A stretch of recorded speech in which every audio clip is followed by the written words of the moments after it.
ओ जाने जाना, दिल ढूंढे तुझे दीवाना, सपनों में रोज आए। जरा हमारा थोबड़ा दिखाओ थोड़ा सा, कैसे लग रहे हैं हम स्क्रीन पे। क्लास तो चालू हो चुकी है, चलो भाई बहुत बढ़िया। ओहो हो, आज तो बड़े हैंडसम लग रहे हैं। हाँ, नमस्कार नमस्कार नमस्कार, क्या हाल चाल क्या हाल चाल क्या हाल चाल मेरे प्यारे प्यारे नन्हे मुन्ने बालक और बालिकाओं, जल्दी से आ जाओ, फटाफट से आके इस क्लास को जल्दी से ज्वाइन कर लीजिए। Good evening to all. Hello बेटा, हेलो हेलो हेलो। क्या सीन है भाई आज का, ये बताओ पहले। सब ठीक चल रहा है? सब मस्त चल रहा है जिंदगी में तुम्हारी? यहाँ चले तो एक काम करते हैं, थोड़ी सी पढ़ाई कर लेते हैं। आज हम क्या करने वाले हैं, बेसिकली आज हम क्या करने वाले हैं, तो हमारा संसाधन के रूप में लोग, इसका है आज लेक्चर नंबर तीसरा। ठीक है, और आज हम इस लेक्चर को जो है खत्म करेंगे। खत्म करेंगे नहीं करेंगे आप बताओ? अच्छा, बहुत सारे बच्चे ऐसे हैं जो पहली क्लास है जिनकी, उनको सबसे पहले तो मैं वेलकम करना चाहूंगा भाई। Welcome to all new students. और पुराने वाले जो हैं ये तो खैर जानते ही हैं भाई, है ना। फटाफट से बताओ जल्दी से। क्लियर हुआ? तो भाई ये बताओ क्या हाल चाल है, सब मौज आ रही है, जिंदगी में मस्त चल रहा है? सर आप तो बाल कटा लिए। हाँ बेटा, बाल कटा लिए, बाल बहुत बड़े हो रहे थे हमारे, बाल और दाढ़ी दोनों कटा लिए हम। हाँ हाँ बिल्कुल बिल्कुल। क्यों, तुम अच्छे नहीं लग रहे क्या बाल कटा के? ज्यादा बड़े हो गए थे, हमें ज्यादा बड़े बाल पसंद नहीं है। चलिए चलिए, बहुत बढ़िया। हेलो बेटा, हेलो बेटा। चाय आज हमने पी लिया तो अब थोड़ा सा एसिडिटी ज्यादा बन रही है, तो चाय तो नहीं पियेंगे अब। क्लियर हुआ? चलिए तो एक काम करते हैं भाई, क्लास को शुरू कर देते हैं। और एक हमेशा से हमारा वही जो ट्रेडिशन रहा है, एक जो रीत रिवाज रही है, उसी हिसाब से जो है क्लास को चलाते हैं। और हाँ भाई, तुम लोगों की जो मांग है कि तुम्हें शॉर्ट नोट्स चाहिए थे, वो शॉर्ट नोट्स आज मैं लेके आ गया हूं। तो भाई वो जो तुम्हें यूरोप में राष्ट्रवाद, सॉरी यूरोप में समाजवाद और रूसी क्रांति, इसके आज मैं शॉर्ट नोट्स लेके आया हूं। सबसे पहले ये देख लो, ये जो शॉर्ट नोट्स हैं कुछ ऐसे बनाए हैं मैंने कि तुम जो है सिर्फ सिर्फ एग्जाम से 1 घंटे 2 घंटे पहले पढ़कर जो है इन शॉर्ट नोट्स से आप अच्छा रिवीजन कर सकते हो जल्दी से, है ना। तो ये तुम्हारे शॉर्ट नोट्स हैं। शॉर्ट नोट्स किस चैप्टर के हैं तो ये भी देख लो भाई। चैप्टर है हमारा, ओहो, चैप्टर है हमारा, चैप्टर है हमारा यूरोप में समाजवाद और रूसी क्रांति। रूसी क्रांति, ठीक है ना, रूसी क्रांति ये चैप्टर है।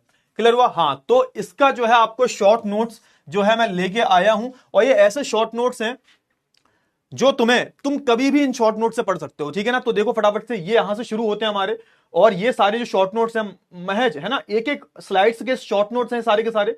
जल्दी से देखो फटाफट से, है ना। इनमें तुम्हें जो है डिटेल में नहीं जाना, ज्यादा डिटेल में आपको जो है जाने की जरूरत नहीं है। सारे जो नोट्स हैं आपको यहां पर मिल जाएंगे। क्लियर हुआ? हाँ है ना। फटाफट से बताओ, ये ऐसे नोट्स हैं कि तुम बस रिवीजन कर सकते हो। देखो डिटेल वाले मैंने ऑलरेडी करवा दिए, डिटेल जो नोट्स हैं वो मैंने ऑलरेडी आपको दे रखे हैं। ये कौन से नोट्स हैं? बिल्कुल शॉर्ट नोट्स हैं, वन लाइनर नोट्स हैं कि भाई तुम्हें एग्जाम देने जा रहे हो, तुम्हें कुछ ध्यान नहीं आ रहा, तो एकदम से जाके जो है नोट्स से पढ़ लो जाके। तो ऐसे टाइप के जो है शॉर्ट नोट्स हैं, वेरी शॉर्ट नोट्स हैं।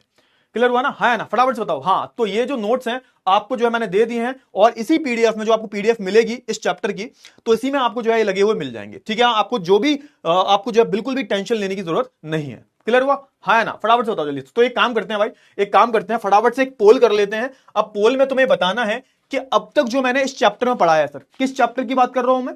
संसाधन के रूप में लोग। इस चैप्टर में मैंने जो भी अभी तक पढ़ाया है तुमको समझ में आया है या नहीं? और जिन बच्चों की आज पहली क्लास है उनसे मैं बोलना चाहूंगा, जो बच्चे पहली बार आए मेरी क्लास में, इनसे मैं यही बोलूंगा कि बेटा पिछले जो लेक्चर हुए हैं उन लेक्चर्स को देखो, तभी ये लेक्चर समझ में आएगा। वरना तुम करोगे अरे दैया सर कहां पढ़ा दिया आप, समझ में नहीं आ रहा सर, बिल्कुल समझ में नहीं आ रहा, पता नहीं कहां पढ़ा के कहां बकर बकर करके चले गए। तो उनसे मैं बोलना चाहूंगा पहला लेक्चर देखो, उसके बाद ही समझ में आएगा ये लेक्चर, जिनकी पहली क्लास है, ठीक है। वैसे तो सबको समझ में आएगा तुम्हें। क्लियर हुआ? चले तो पोल पे बता दो जल्दी से कि अब तक जो भी मैंने इस चैप्टर में पढ़ा, बहुत ही सिंपल चैप्टर था, ऐसा कुछ था नहीं इस चैप्टर में कि जो कि समझ में ना आया हो। और इस चैप्टर में हमने अभी तक बहुत कुछ पढ़ भी लिया था, और आज जो है इस चैप्टर का हम आखिरी पार्ट करने वाले हैं। जल्दी से बताओ फटाफट से, जल्दी से।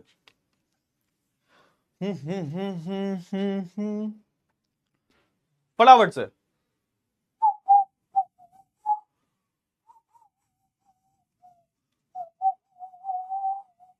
जिंदगी में आना सा। सर सबको समझ में आ गया सर, हम तो बहुत इंटेलिजेंट हैं सर, सर भारत का भौतिक स्वरूप कब करवाओगे? बिल्कुल करवाएंगे बेटा, जब तुम्हारा तो भारत का भौतिक स्वरूप तो शायद हो चुका है, नहीं हुआ तो हम करवा देंगे, कोई दिक्कत वाली बात नहीं, हो चुका है वो। भारत का भौतिक स्वरूप भी हो चुका है, बहुत सारे चैप्टर हम करवा दिए हैं बेटा, कहां बात कर रहे हो तुम बे हैं? चलिए कोई बात नहीं, ठीक है। अरे ओ हो माय गॉश, 90% बच्चों को समझ में आ गया है, कोई बात नहीं, है ना। 10% बच्चे कहां पर हैं भाई, ये बताओ, 10% बच्चों को समझ में क्यों नहीं आया है? क्या आप ध्यान से लेक्चर नहीं देखते, या फिर आपको मुझे समझ में नहीं आता? क्या दिक्कत क्या है, क्या समस्या है आपकी? क्या मेरी आवाज आप तक पहुंचती नहीं है, या फिर जो 90% बच्चे हैं इनको समझ में कैसे आ जाता है भाई? हैं, कुछ तो माजरा है, कुछ तो गड़बड़ है दया, कुछ तो गड़बड़ है बेटा। तुम्हें समझ में क्यों नहीं आता ये बताओ, क्या क्यों समझ में नहीं आता तुमको? चलो ठीक है, कोई बात नहीं, एक काम करते हैं भाई, तो थोड़ा सा रिवीजन कर लेते हैं सर। अब मेरे को एक बात बताओ, अच्छा अब आपसे मैं सवाल पूछता हूं कि लास्ट क्लास में हमने क्या क्या चीजें पढ़ी थी, फटाफट से बताओ। लास्ट क्लास में हमने किन किन चीजों के बारे में जो है बात की थी, फटाफट से बताइए, जल्दी से बताइए सर,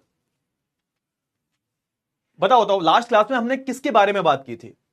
दिव्यांशी बोलिए सर आई एम इंटेलिजेंट। अरे बेटा हो तुम इंटेलिजेंट, अरे सबके सब बच्चे, सारे बच्चे इंटेलिजेंट है भाई। मेरी क्लास में जो भी बच्चा आता है सारे बच्चे इंटेलिजेंट नहीं भी होते तो भी इंटेलिजेंट बन जाते हैं, ठीक है। सो तुम्हें वो टेंशन लेने की जरूरत नहीं है।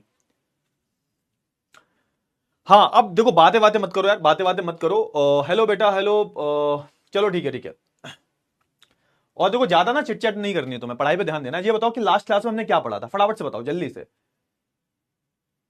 बताओ बताओ जल्दी से। अरे पता नहीं सर ये, हाँ अच्छा लास्ट क्लास की अगर हम बात करें तो सर लास्ट क्लास में हमने किसके बारे में बात की थी? अच्छा इस पूरे चैप्टर को थोड़ा सा रिवाइज कर लेते हैं। तो मैंने आपको सिंपल सा बताया था, संसाधन के रूप में लो। अगर मैं पिछले चैप्टर पिछली क्लास का मैं रिवाइज करूं तो आप देखोगे कि आपको क्या देखने को मिलता है कि अगर मैं पिछले 2 क्लासेस का रिवाइज करवाऊं तो यहां पर हमने यही पढ़ा है कि भैया संसाधन जो है हमारे किसी भी देश के जो लोग हैं, किसी भी देश के जो लोग हैं वो उस देश की संपत्ति होते हैं। अगर उस देश की सरकार उस देश के लोगों पर खर्च किया जाए, उस देश के लोगों के शिक्षा पर, उस देश के लोगों के स्वास्थ्य पर अगर खर्च किया जाए तो कहीं ना कहीं उस देश की जो जनसंख्या है, उस देश को हम उस जनसंख्या का संपत्ति बना सकते हैं। मतलब कहने का यह है कि जो हमारे पास जनसंख्या है, अगर हम उस पर खर्चा कर रहे हैं, उसको पढ़ा लिखा रहे हैं, उसकी पढ़ाई पर खर्चा कर रहे हैं, उनके स्वास्थ्य पर खर्चा कर रहे हैं, तो कहीं ना कहीं वो जो जनसंख्या है वो उस देश की संपत्ति होती है। तभी हमने क्या बोला है सर, तभी हमने बोला है कि किसी भी देश के जो लोग हैं वो उस देश का संसाधन है, उस देश का रिसोर्स है। समझ में आया या नहीं आया, फटाफट से बताओ जल्दी से। इतनी चीजें तो आपको क्लियर हो गई होंगी कि किसी भी देश के, अगर मैं लोगों की बात करूं, किसी भी देश के अगर वो बहुत अच्छे पढ़े लिखे हैं, उनका स्वास्थ्य ठीक है ना, उनके पास प्रशिक्षण है, उनके पास जो है उनको प्रॉपर तरीके से उनके पास कौशल है किसी भी चीज को लेके, तो कहीं ना कहीं वो उस देश की अर्थव्यवस्था को आगे ले जाने में उनकी बहुत बड़ी भूमिका होती है। ये मैंने आपको बताया था। अच्छा लास्ट क्लास की अगर मैं बात करूं तो मैंने बताया था आपको, जो टॉपिक था हमारा वो था कि भाई जनसंख्या की गुणवत्ता मैटर करती है। हाँ बिल्कुल करती है सर, जनसंख्या की जो गुणवत्ता है वो बिल्कुल मैटर करती है। मैंने आपको उदाहरण भी दिया था जापान का, जापान का उदाहरण दिया था मैंने आपको, मैंने सकल का उदाहरण दिया था, उसके जो दोस्त था उसका भी उदाहरण दिया था। क्लियर हुआ क्यों सकल पढ़ लिया, क्यों उसका जो दोस्त है वो नहीं पढ़ पाया? और फिर मैंने बताया कि सकल जब पढ़ जाता है तो क्या होता है, और उसका जो दोस्त था, क्या नाम था उसके दोस्त का, जल्दी से बताओ, मैं भूल गया, मेरे को याद नहीं आ रहा उसके दोस्त का नाम क्या था, जल्दी से बताओ फटाफट से। उसके दोस्त का नाम क्या था, फटाफट से मेरे को बताओ, क्या नाम था उसके दोस्त का? एक सकल की कहानी बताई थी मैंने, और उसी के गांव का एक दोस्त था, इसका नाम क्या था, फटाफट से बताओ जल्दी से, क्या नाम था? जल्दी से बोलो, जल्दी से बोलो, अरे बोलो बोलो बोलो, फटाफट से, फटाफट से बोलो, जल्दी से बोलो, क्या नाम था? अरे बोलो बोलो बोलो बोलो, जल्दी से बोलो। अरे भाई विलास, बिल्कुल बिल्कुल, बहुत बढ़िया बहुत बढ़िया, है ना। तो उसके दोस्त का नाम था विलास।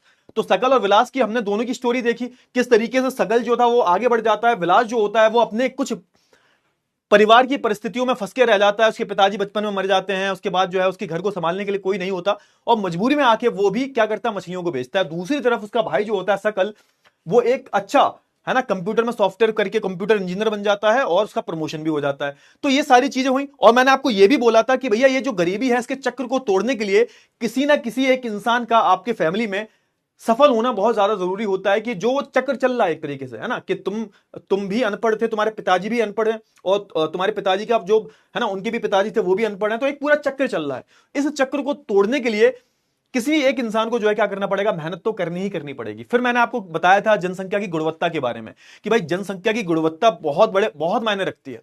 अगर मैंने आपको एक टॉपिक और कराया था सर, कि हमारे पूरे देश की अगर हम बात करें तो हम अलग अलग गतिविधियों में उलझे हुए हैं सर। हमारे देश की जो अर्थव्यवस्था है, मैंने आपको क्या बताया था, याद करो ध्यान से, लास्ट क्लास की अगर हम बात करें तो हमने क्या किया था, फटाफट से बताओ जल्दी से।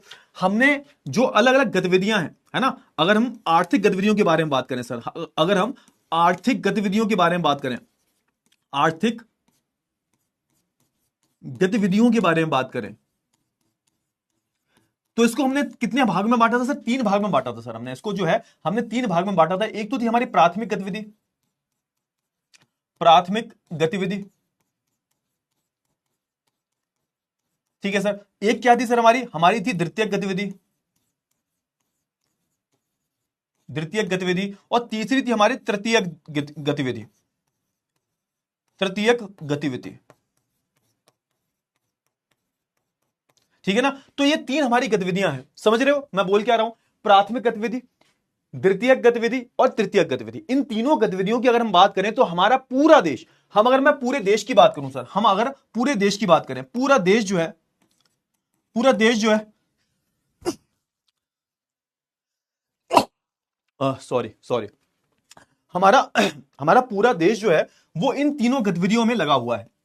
प्राथमिक गतिविधि जो होती है, जब आप क्या करते हो, जब आप प्राकृतिक चीजों से, प्राकृतिक चीजों का इस्तेमाल कर रहे होते हो। द्वितीय गतिविधि के बारे में मैंने आपको बताया था कि जहां पर क्या होता है, विनिर्माण होता है, प्राकृतिक चीजों को आप और बेहतर बना देते हो। जैसे मैंने आपको उदाहरण भी दिया था चीनी का, है ना, गन्ने से आपने चीनी बना दी, कपास से आपने टी शर्ट शर्ट बना दी, तो ये भी सर क्या है, ये मैंने उदाहरण दिए थे। और तृतीय क्षेत्र क्या होता है, इसको हम बोलते हैं सेवा क्षेत्र। क्या बोलते हैं सर? इसको हम सेवा क्षेत्र भी बोलते हैं, इसको हम सेवा क्षेत्र भी बोलते हैं। और ये टॉपिक से हमने ये जाना कि हमारे पूरे देश की अगर हम बात करें तो हमारे देश के जो लोग हैं वो इन तीनों गतिविधियों का ही हिस्सा होते हैं। या तो कोई खेती कर रहा होगा, या कोई विनिर्माण कर रहा होगा, या फिर कोई किसी को जो है सेवाएं प्रदान कर रहा होगा। मैंने इसके आपको उदाहरण भी दिए थे, क्लियर हुआ।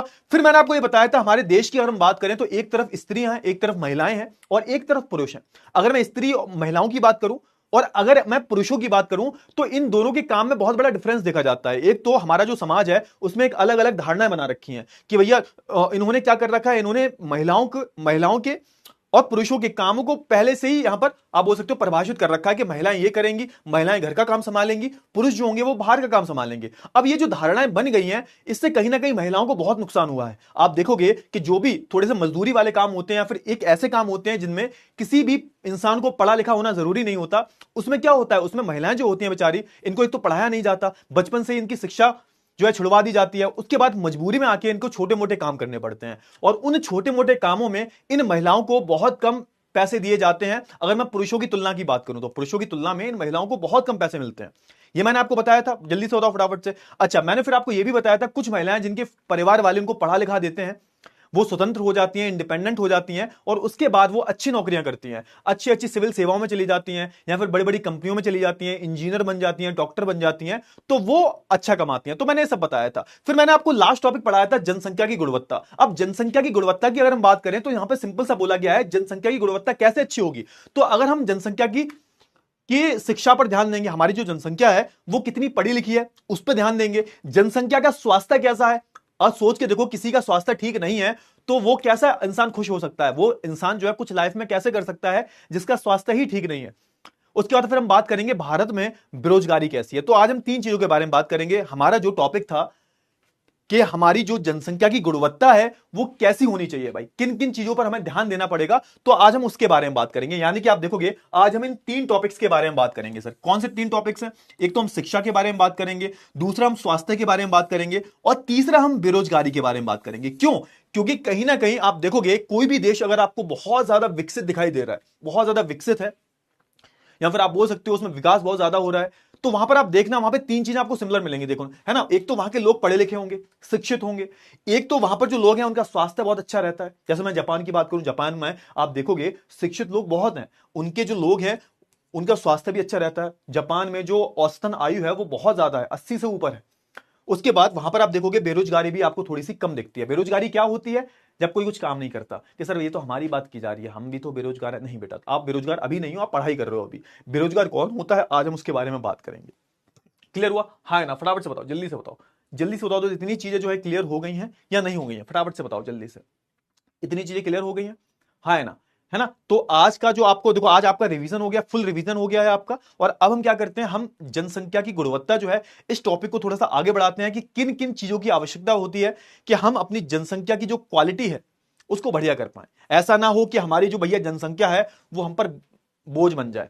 अच्छा, मैं तुमसे बोलता हूं कि तुम्हारे परिवार में, या फिर थोड़ा सा परिवार पर नहीं जाते, तुम्हारे दूर के परिवार में आप देखते हो कि एक भैया ऐसे होते हैं जो भैया 25 से ऊपर के हैं, जो कुछ काम धंधा नहीं करते, जिनको पढ़ाया लिखाया बहुत गया है, लेकिन उनको जो है ताने पड़ते हैं कि इतना पैसा बर्बाद कर दिए तुम पर, तुम कुछ काम धंधा काहे नहीं करते। आपने देखा होगा ऐसे बहुत लोगों को ताने पड़ते हैं, उनके एग्जाम्पल दिए जाते हैं, देखा पप्पू भैया के जो लड़का है कुछ कर पाया, 20 लाख रुपया खर्च कर दिया उनके ऊपर, कुछ नहीं कर पाए, घर पे बैठे हुए हैं, फ्री की रोटी तोड़ते हैं। ऐसे ऐसे आपने बहुत सारे उदाहरण देखे होंगे, देखे या नहीं देखे आप बताओ, है ना। ये देखें, ये एक बहुत ही अच्छा उदाहरण होता है बेरोजगारी का, कि किसी एक व्यक्ति को उसके हिसाब की नौकरी नहीं मिल पाती। आपने देखा होगा आपके फैमिली में कोई ना कोई दूर के रिश्तेदार में ऐसा कोई ना कोई बंदा होता है, हर फैमिली में मिल जाता है। क्यों? क्योंकि भारत में बेरोजगारी ही बहुत ज्यादा है, बहुत ज्यादा बेरोजगारी है भारत में, है ना। मिलता होगा, मतलब ये बहुत एक नॉर्मल उदाहरण मैं देके आपको बता रहा हूं, क्लियर हुआ ना। हाँ, इसीलिए आप देखोगे एक अच्छी और एक बेहतर शिक्षा कितनी जरूरी होनी चाहिए, वो मैं आज आपको जो है बताने की कोशिश करूंगा। और भैया कुछ बीच बीच में अच्छे एग्जाम्पल भी दूंगा मैं, है ना।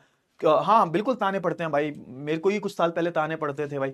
होता है भाई, इंडियन पेरेंट्स का यही होता है कि वो इंडियन पेरेंट्स तुम पर पहले पैसा खर्च करते हैं, और एक जब अच्छी शिक्षा आपको नहीं मिल पाती तो फिर भैया 25 के बाद होता है क्या, 25 के बाद पेरेंट्स को ऐसा लगता है कि आप बस ले रहे हो, आप सिर्फ ले रहे हो, पैसा उन पर खर्च किया जा रहा है, आप कुछ दे नहीं पा रहे, ना ही पेरेंट्स को, ना ही अपनी फैमिली वालों को, ना ही इस देश को।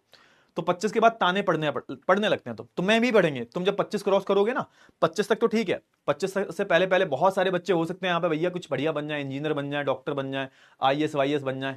हमारा भी थोड़ा ध्यान रखना कि भैया अमित सर ने पढ़ाया था, भूल तो नहीं जाओगे, अरे ऐसा ही टीचर था ये तो, क्लास 9वीं के बच्चों को पढ़ाता था, क्या ही है, हमने तो यूपीएससी क्लियर कर लिया। तो बेटा कुछ जब बड़े आदमी बन जाओ तो हमें भूल मत जाना कि अरे ये तो ऐसे ही इंसान है। अरे भाई सामाजिक विज्ञान कौन पढ़ता है 9वीं के बच्चे को 10वीं के, हम देखो आईएएस बन चुके हैं, देखो यूपीएससी क्लियर कर लिया है, तो भूल तो नहीं जाओगे मुझे। हाँ, तो काम हम पढ़े तो थोड़ा कर देना, थोड़ा आईएएस वाईएएस बन जाओ, आईपीएस बन जाओ, तो जब कभी टाइम मिले तो बात बात कर लिया करना हमसे भी, डॉक्टर बन जाओ, इंजीनियर बन जाओ कि सर याद आया आपने हमको नीट बैच में पढ़ाया था। ठीक है, क्लियर हुआ। हाँ चलिए हले, हाँ परिवार का विश्वास टूट जाता है, और ये शायद बहुत सारे बच्चे तुम्हारे साथ भी होने वाला है जब तुम अच्छे से मेहनत नहीं करोगे। तभी मैं बोलता हूँ उच्च शिक्षा कितनी ज्यादा जरूरी होती है। ठीक है, क्लियर हुआ। हाँ नहीं, अरे भाई, अरे तुम तो इमोशनल हो गए भाई, तुम तो इमोशनल हो गए भाई। अरे कोई बात नहीं, कोई बात नहीं, अरे मजाक कर रहा हूं, तुम कैसे भूलोगे भाई। एक बात बताओ, तुम्हें शिक्षा किसने दी है? तुम्हें शिक्षा किसने दिया? मैंने दिया है या किसी और ने दिया है? जब मैंने तुम्हें शिक्षा दी है, मैंने तुम्हें बहुत कुछ सिखाया है, तो तुम मेरे साथ ही ऐसा सुलूक क्यों करोगे आप बताओ।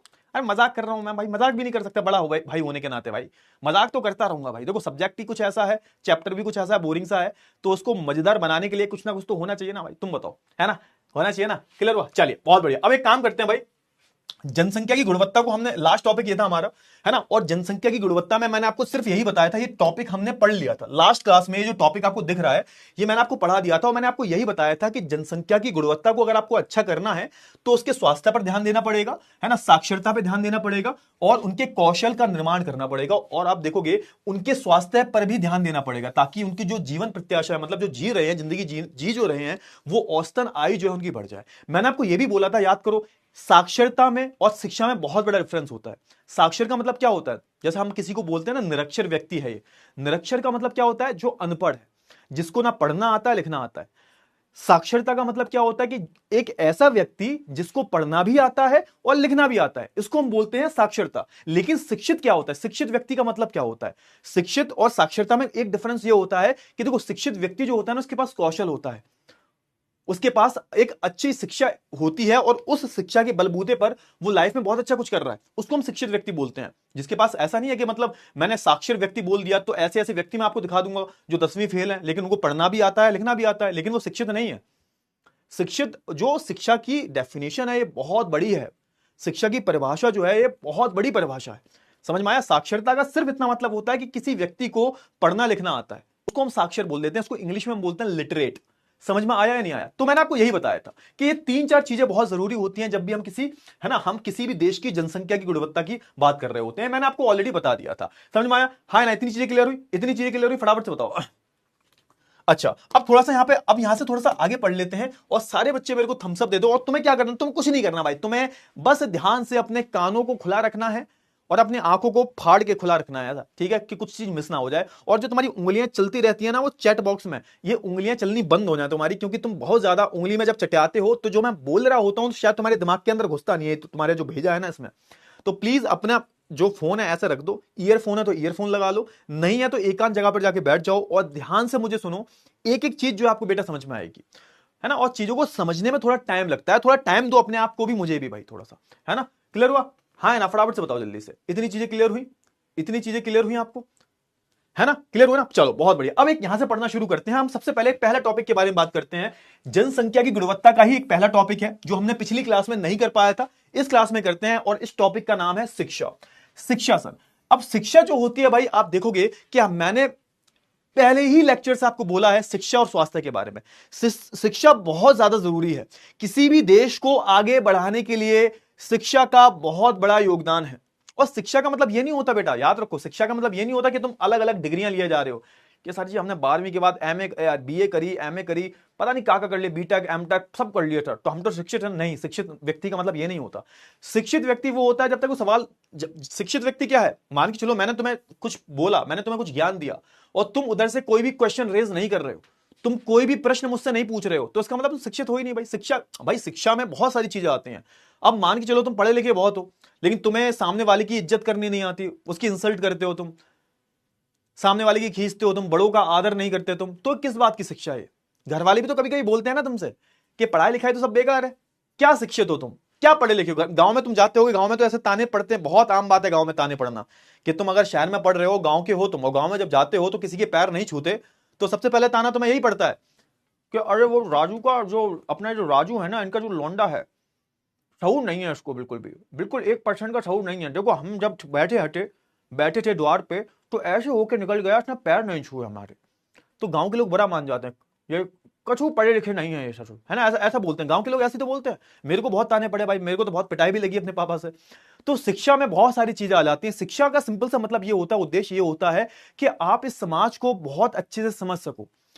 एक शिक्षित और एक अनपढ़ व्यक्ति में यही तो डिफरेंस होता है, एक शिक्षित और एक अनपढ़ व्यक्ति में यही तो डिफरेंस होता है कि एक शिक्षित व्यक्ति जो होता है वो हर चीज पे सवाल पूछता है, वो बड़ों का आदर करता है, उसके पास कोई ना कोई कौशल होता है। तो कहीं ना कहीं सारी चीजें जो होती हैं वो तुम्हें सब कुछ मिलकर तुम्हें क्या बनाती है? शिक्षित बनाती हैं। याद रखना, साक्षरता अलग है, शिक्षा अलग है। साक्षरता का मतलब सिंपल सा यही है कि तुम पढ़ लिख सकते हो, लेकिन शिक्षा में बहुत सारी चीजें और भी आती हैं सर, जो तुम्हारे देश को कहीं ना कहीं आगे बढ़ने में योगदान करते हैं। कहीं ना कहीं अगर तुम शिक्षित हो तो कहीं ना कहीं तुम अपने देश के ऊपर भी एक भला कर रहे हो, देश को भी आगे बढ़ा रहे हो, उस देश के विकास में तुम्हारा भी एक कंट्रीब्यूशन है भाई। समझना, थोड़ा सा बोल क्या रहा हूं मैं, समझो। यहां पे वही लिखा हुआ है कि अगर मैं शिक्षा की बात करता हूं तो समाज में, हमारे समाज के विकास में शिक्षा का एक बहुत बड़ा योगदान होता है भाई। कोई भी देश अगर आगे बढ़ रहा है तो उसका मतलब क्या है? उसके जो देश हैं, वो उसके देश के जो लोग हैं वो शिक्षित हैं सर, पढ़े लिखे हैं वो। क्लियर हुआ? चलिए अगर मैं बात करूं शिक्षा का योगदान, हम यहां पे बताया गया कि एक तो भैया आपकी जो राष्ट्रीय आय है। अब राष्ट्रीय आय क्या होती है मैंने आपको बताया था, इसको हम क्या बोलते हैं इंग्लिश में? इसको हम नेशनल इनकम बोलते हैं सर। क्या बोलते हैं? इसको हम नेशनल इनकम बोलते हैं सर।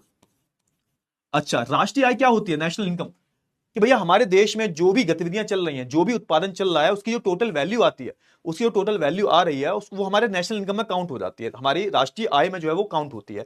तो हमारे पूरे राष्ट्र की जो आय है प्लस हमारी जो संस्कृति है, इसको समृद्ध बनाने में हमारी जो सांस्कृतिक चीजें हैं, मान के चलो हमारी देखो संस्कृति क्या होती है, बहुत सारे बच्चे जो होते हैं ना इस शब्द को लेके कंफ्यूज हो जाते हैं, सर संस्कृति का मतलब क्या होता है? अब इसको हम बोलते हैं कल्चरल चीजें, इसको इंग्लिश में कल्चर बोलते हैं, कल्चरल। अच्छा, इसका मतलब क्या होता है सर? इसका मतलब होता है, देखो आज अगर मैं आपसे बोलूं कि आप जो भी गतिविधियां करते हो घर में, जैसे मान के चलो तुम क्या करते हो सर, सुबह उठे तुम, है ना, फ्रेश हुए, ब्रश किया तुमने, तुम्हारी जो भाषा है, तुम्हारा जो पहनावा है, तुम्हारा जो खान पान है, तुम्हारे जो तीज त्योहार है, तुम जो सुबह उठ के डेली पूजा वूजा करते हो, ये सब है क्या? तुम्हारी भाषा, तो ये सब है क्या सर? ये आपका जो है कहीं ना कहीं आपकी संस्कृति का ही हिस्सा है। आपकी संस्कृति को समृद्ध कौन बनाता है सर? शिक्षित लोग ही आपकी जो संस्कृति है इसको और ज्यादा क्या बनाते हैं? समृद्ध बनाते हैं। तो कहीं ना कहीं आपके देश की जो राष्ट्रीय आय है इसको आगे बढ़ाने में, आपके देश की जो सांस्कृतिक समृद्धि है इसको आगे बढ़ाने में कहीं ना कहीं हमारा शिक्षा का और बहुत बड़ा योगदान होता है। और यहां पर बात की गई है शासन, शासन की दक्षता बढ़ती है, मतलब शासन की दक्षता बढ़ती है, इसका मतलब क्या हुआ सर? इसका मतलब यह हुआ कि शासन जो है, किसी भी देश का जो शासन है वो और अच्छे से चल पाता है। आपने देखा होगा कि एक, जैसे मैं पाकिस्तान की बात करूं, अब पाकिस्तान की जब मैं बात करता हूं बेटा जी, आपको पता होगा जब मैं पाकिस्तान की बात करता हूं तो पाकिस्तान के लोग तो अनपढ़ हैं भाई, उनको कुछ नहीं आता। उनकी जो जनसंख्या है, मेरे को ऐसा लगता है वो लोग जो जो पाकिस्तानी है ना, ये जॉम्बीज हैं, ये अनपढ़ है भाई। इनको सोच के देखो कितना गलत गलत सिखाया जाता है। उनको सिखाया जाता है जो पृथ्वी है वो फ्लैट है, इनको बहुत सारी गलत गलत चीजें पढ़ाई जाती हैं, सिखाई जाती हैं, और इनकी जो जनता है वो पढ़ी लिखी नहीं है। तो सोच के देखो, अगर किसी देश की जनसंख्या पढ़ी लिखी ना हो तो उसका हाल कैसा होता है? पाकिस्तान जैसा होता है, जो हाल पाकिस्तान में है भाई। क्या है पाकिस्तान में? उनका हाल पाकिस्तान में आपने देखा है पाकिस्तान का हाल क्या है भाई? यही तो है। क्यों? क्योंकि उन्होंने अपनी एकदम, वो जो लोग हैं वो एकदम से क्या हो चुके हैं भाई? रूढ़वादी बन चुके हैं, बिल्कुल बिल्कुल रेडिकलाइज हो चुके हैं वो लोग। बिल्कुल उनका जो मस्तिष्क है वो काम नहीं करता, जैसी उनकी सरकार बोल देती है वैसे ही करते हैं वो। तो देखो भाई क्या हाल है पाकिस्तान का। वही मैं बात करूं सीरिया की, वही मैं बात करूं अफगानिस्तान की, यहां पर पूरी आवाम जो है वो अनपढ़ है भाई, उनको कुछ मतलब नहीं है। तो सोच के देखो ऐसी देश की हालत कैसी है। तो कहीं ना कहीं शिक्षा का एक बहुत बड़ा योगदान होता है कि आपके देश को आगे बढ़ाने में, आपके देश की राष्ट्रीय आय को बढ़ाने में, आपकी जो सांस्कृतिक पहचान है उसको आगे बढ़ाने में कहीं ना कहीं शिक्षा का एक बहुत बड़ा योगदान होता है। पल्ले पड़ा या नहीं पड़ा, है ना। फिर आपने देखा आगे, आप ये लिखा हुआ है कि भाई अगर मैं नागरिकों की बात करूं, नागरिकों को अपने कर्तव्यों का पालन करने, आपके अपने कर्तव्य हैं भाई इस देश के लिए, अपने फैमिली के लिए, है ना, और अपने अधिकारों का सही तरीके से आनंद लेने के लिए जो है साक्षरता की आवश्यकता होती है। सिंपल सी बात है। अगर आपको पता, देखो पहली चीज क्या है, पहली चीज क्या है कि आपको अपने कर्तव्य पता होने चाहिए, आपको अपनी ड्यूटीज पता होनी चाहिए। क्लियर हुआ? जैसे आप कहीं जाते हो बाहर तो आपको पता होनी चाहिए भाई गंदगी नहीं करनी। अब सोच के देखो, मैं आपको एक बहुत ही प्यारा उदाहरण देता हूं, आपको सुन के ना बहुत ज्यादा हैरानी होगी। भारत एक दुनिया का सबसे गंदे देशों में से एक है, गंदगी बहुत है। मैं आपको एक बात बोलूं, आप जब बाहर निकलते हो आप अपने घर में सफाई रखते हो नहीं रखते? आप बताओ, आप अपने घर में बताओ तो जल्दी से बताओ फटाफट से, आप अपने घर में सफाई रखते हो या नहीं रखते? आप बताइए। रखते हो सर? बिल्कुल रखते हो। आप अगर चप्पल लेके रूम में जाते हो तो मम्मी चनकटिया देती है नहीं करने देती है? बताओ, आप बताओ, है ना। एकदम पूरा युद्ध होता है घर में कि भाई अगर तुम चप्पल, पापा चप्पल लेके घुस जाए अंदर है, मम्मी फिर कलेश करेंगी भाई कि भैया सफाई रखनी है घर में। आप बताओ, घर में हर कोई सफाई रखता है, लेकिन आप अपने ही घर से बाहर निकलोगे तो आपको कहीं कूड़े का ढेर मिलेगा। कुछ खाया तुमने, केला खाया, केले का छिक्कल फेंक दिया इधर, कुछ खाया तुमने, चिप्स खाए, चिप्स का पैकेट फेंक दिया, आपको हर जगह कूड़ा मिल जाएगा। आपको मतलब, ये मैं ऐसे नहीं बोल रहा कि अपने मन से बोल रहा हूं, पूरा डेटा है। भारत दुनिया के उन गिने चुने देशों में से आता है जहां पर गंदगी बहुत ज्यादा मिलती है। फॉरेनर्स जो होते हैं जब वो भारत आते हैं, भारत के बारे में वीडियोस बनाते हैं, इंस्टाग्राम पे डालते हैं, फेसबुक पे डालते हैं कि देखो भारत कितना गंदा देश है। तो भारत में के लोगों में सिविक सेंस की कमी है, थोड़ा सा नहीं है उनमें सिविक सेंस होना चाहिए कि भाई हमें बाहर हमारी क्या ड्यूटीज हैं, कि हमें अपने ना सिर्फ अपने घर को साफ करना है बल्कि बाहर भी सफाई रखनी है। डस्टबिन का इस्तेमाल करना है, डस्टबिन नहीं है तो कूड़ा अपने पास रख लो, जब डस्टबिन मिले तब फेंक दो। अब ये सब क्या है? ये सब आपकी ड्यूटीज हैं सर, ये सब आपकी ड्यूटीज हैं। आपको जो नियम कानून बनाए हैं सरकार ने उसका पालन करना है, ये भी आपकी ड्यूटीज हैं। तो ये कर्तव्यों का पता कब चलेगा? जैसे मान के चलो आप पढ़े लिखे लोग हो, तो कहीं गंदगी होगी तो आप रोकोगे इसको कि नहीं सर गंदगी मत करिए, ये यहां पर साफ जगह है, आप डस्टबिन का इस्तेमाल करिए। आप रोकोगे नहीं रोकोगे? बिल्कुल। अब ये सारी चीजें कहां से आएंगी सर? शिक्षा से आएंगी ना। मानते हो नहीं मानते? ये सारी चीजें किससे आती हैं? ये सारी जो चीजें हैं वो शिक्षा से आती हैं बेटा, कि आपको बाहर जो सफाई रखनी है। इंदौर इंडिया का इतना साफ शहर कैसे बना? ऐसे ही तो बना है। सूरत इंडिया का सबसे साफ शहर कैसे बना? भाई ऐसे ही तो बना है। नहीं बेटा, आराध्य बेटा गलत बोल रहे हो ना। मैं तो इस बात पे कतई राजी नहीं करता कि घर के बाहर साफ सफाई नहीं मिलती ना। घर के बाहर मुझे नहीं लगता कि घर के बाहर साफ सफाई होती है भाई, और ये बहस करने वाली बात नहीं है। आप अगर देख लो, घर के बाहर आपको कुछ इलाकों में साफ सफाई मिलती है, कुछ इलाकों में जो पॉश इलाके होते हैं उनमें जो है साफ सफाई मिलती है। अदरवाइज आप देखोगे कि कोई भी बस से कोई भी छिलका डाल के चला जाता है। आप सबने देखा होगा, बस में बैठे हो, कुछ खाया तुमने बस के बाहर, तुम्हें पूरा पूरा जहान ही कूड़ेदान लगता है। तुमने क्या किया? मैं मतलब तुम्हारी पर्सनली तुम्हारी बात नहीं कर रहा, जो लोग होते हैं उनकी बात कर रहा हूं, कि जो बस में बैठे हैं, बस में उन्होंने कुछ खाया, छिक्कल बाहर फेंक दिया। अब ये क्या है सर? ये सिविक सेंस में आता है। मैं तुम्हें किस लिए बता रहा हूं? ताकि क्योंकि तुम भाई हमारे देश का फ्यूचर हो यार तुम। मैं हमेशा बोलता हूं कि तुम्हें कहीं भी गंदगी दिखाई दे, वो तुम्हारी ड्यूटी है भाई, ये तुम्हारा कर्तव्य है भाई। कर्तव्यों की बात हो रही है कि भाई एक शिक्षित व्यक्ति को अपने कर्तव्यों के बारे में पता होना चाहिए। मैंने तुम्हें विश्वास नहीं होगा, मैं बताता हूं तुम्हें, मैं स्टोरी बताता हूं, सुनना ध्यान से। मैं एक बार ट्रैक पे गया था, मुझे ट्रैक करने का बहुत शौक है। मेरे को प्रकृति के पास, ये जो नेचर है उसके पास घूमने का बहुत शौक है मुझे। तो एक बार मैं गया था ट्रैक पे। एक ट्रैक का नाम था क्या था, हाँ, ये अपना कौन सा ट्रैक है यार, खीर गंगा का ट्रैक। हाँ, खीर गंगा एक ट्रैक है। ट्रैक मतलब जहां पर आप 20-25 किलोमीटर चलते हो, 15-20 किलोमीटर चलते हो, डिस्टेंस को ट्रैवल करते हो, फिर ऊपर जाके रुकते हो। ये ट्रैक होता है। ट्रैक पे जाते हैं, आपने देखा होगा हाइकिंग पे, ट्रैक पे। तो आपने देखा होगा कि वहां पर मतलब मेरे को इतना आश्चर्य हुआ, इतनी सुंदर जगह, इतनी सुंदर जगह भाई। मैं जा रहा हूं, चलते जा रहा हूं, मैं और मेरे 2 दोस्त और हैं साथ में। और जैसे मान के चलो ये ट्रेल है, ये पूरा जो है रास्ता गया हुआ है, ये रास्ता है पूरा ट्रैक का, और पूरी चढ़ाई है ना, ये माउंटेन्स है, बहुत सुंदर सुंदर माउंटेन्स हैं। और मैं यहाँ पे मैं और मेरे दोस्त चलते जा रहे हैं, ठीक है, चलते जा रहे हैं। और फिर मैं एक साइड में बहुत बड़ा कूड़े का ढेर देखता हूं, बहुत बड़ा कूड़े का ढेर देखता हूं, सुनना ध्यान से। अब मेरे को दुख पता है किस बात का लगा? मुझे दुख इस बात का लगा, इतना बड़ा ढेर है कूड़े का, और कूड़े के ढेर के जस्ट बगल में क्या रखा हुआ है? डस्टबिन रखा हुआ है। लोगों को इतना सिविक सेंस नहीं है। अब ये यहां पे आप कहोगे सर पढ़े लिखे नहीं, अरे भैया मैं कहता हूं पढ़े लिखे लोग भी ऐसा काम करते हैं, तब गुस्सा आती है भाई। जब पढ़े लिखे लोग भी ऐसा काम करते हैं ना, तब मुझे इतनी गुस्सा आती है। मुझे देख के बहुत दुख होता है भाई, क्योंकि कहीं ना कहीं अंतरराष्ट्रीय स्टेज पे भारत की इंसल्ट होती है इस बात को लेके। क्योंकि अगर आप बाहर जाओगे तो बेटा, बाहर आपको जो इंडिया से भी गंदे देश है ना, इंडिया से मतलब इंडिया से गरीब जो देश है, वहां पर भी साफ सफाई रहती है। तो ये माइंडसेट चेंज करने की जरूरत है कहीं ना कहीं, समझ रहे हो ना? ये थोड़ी अवेयरनेस फैलाने की जरूरत है। अब सोच के देखो, डस्टबिन ये है और डस्टबिन की जस्ट बगल में, और डस्टबिन पूरा खाली है, डस्टबिन पूरा खाली है, उसके जस्ट बगल में जो है ये जो चिप्स के पैकेट पड़े हुए हैं, बिस्किट के पैकेट पड़े हुए हैं, केले के छिक्कल पड़े हुए हैं, अलग अलग पड़े हुए हैं। तो ये मेरे को दिक्कत लगती है कहीं ना कहीं। आपको मतलब मैं एक उदाहरण के तौर पर आपको जो है समझाने की कोशिश कर रहा हूं, क्योंकि इस चैप्टर में उदाहरण ही है। तो आपका कर्तव्य है कि भाई जब आप बाहर जाओ तो कहीं गंदगी ना हो, क्योंकि अगर आप दूसरों को रोकोगे, टोकोगे, तो वो भी एक बार को सोचेगा कि नहीं गलत बात है। अगर किसी को टोकोगे नहीं और तुम खुद वही काम करोगे, तो फिर सामने वाला भी कैसे सुधरेगा? अगर तुम मान के चलो तुम 2 लोग बैठे खड़े हुए हो और तुम्हारे सामने कोई एक बंदा जो है कोई छिक्कल फेंकता है, तो उसको टोको कि भैया ये क्या कर रहे हो आप? घर में तो नहीं करते, घर में क्या ऐसे बैठ के तुम बैठे हो सोफे पे और तुमने खा के छिक्कल फेंका है, मम्मी इतने चांटे लगाएंगी ना। लेकिन फिर बस वही बात आ जाती है ना, सेम। अब जैसे मान के चलो, मैं अपना बताता हूं, मैं जहां पर रहता हूं, तो वहां पर एक घर बना हुआ है, ये घर बना हुआ है, और घर के जस्ट बगल में एक प्लॉट खाली है, एक प्लॉट खाली है। अब वो जो प्लॉट है ना, वो खाली प्लॉट है, वो एक सेंटर बन गया है उस पूरे मोहल्ले का।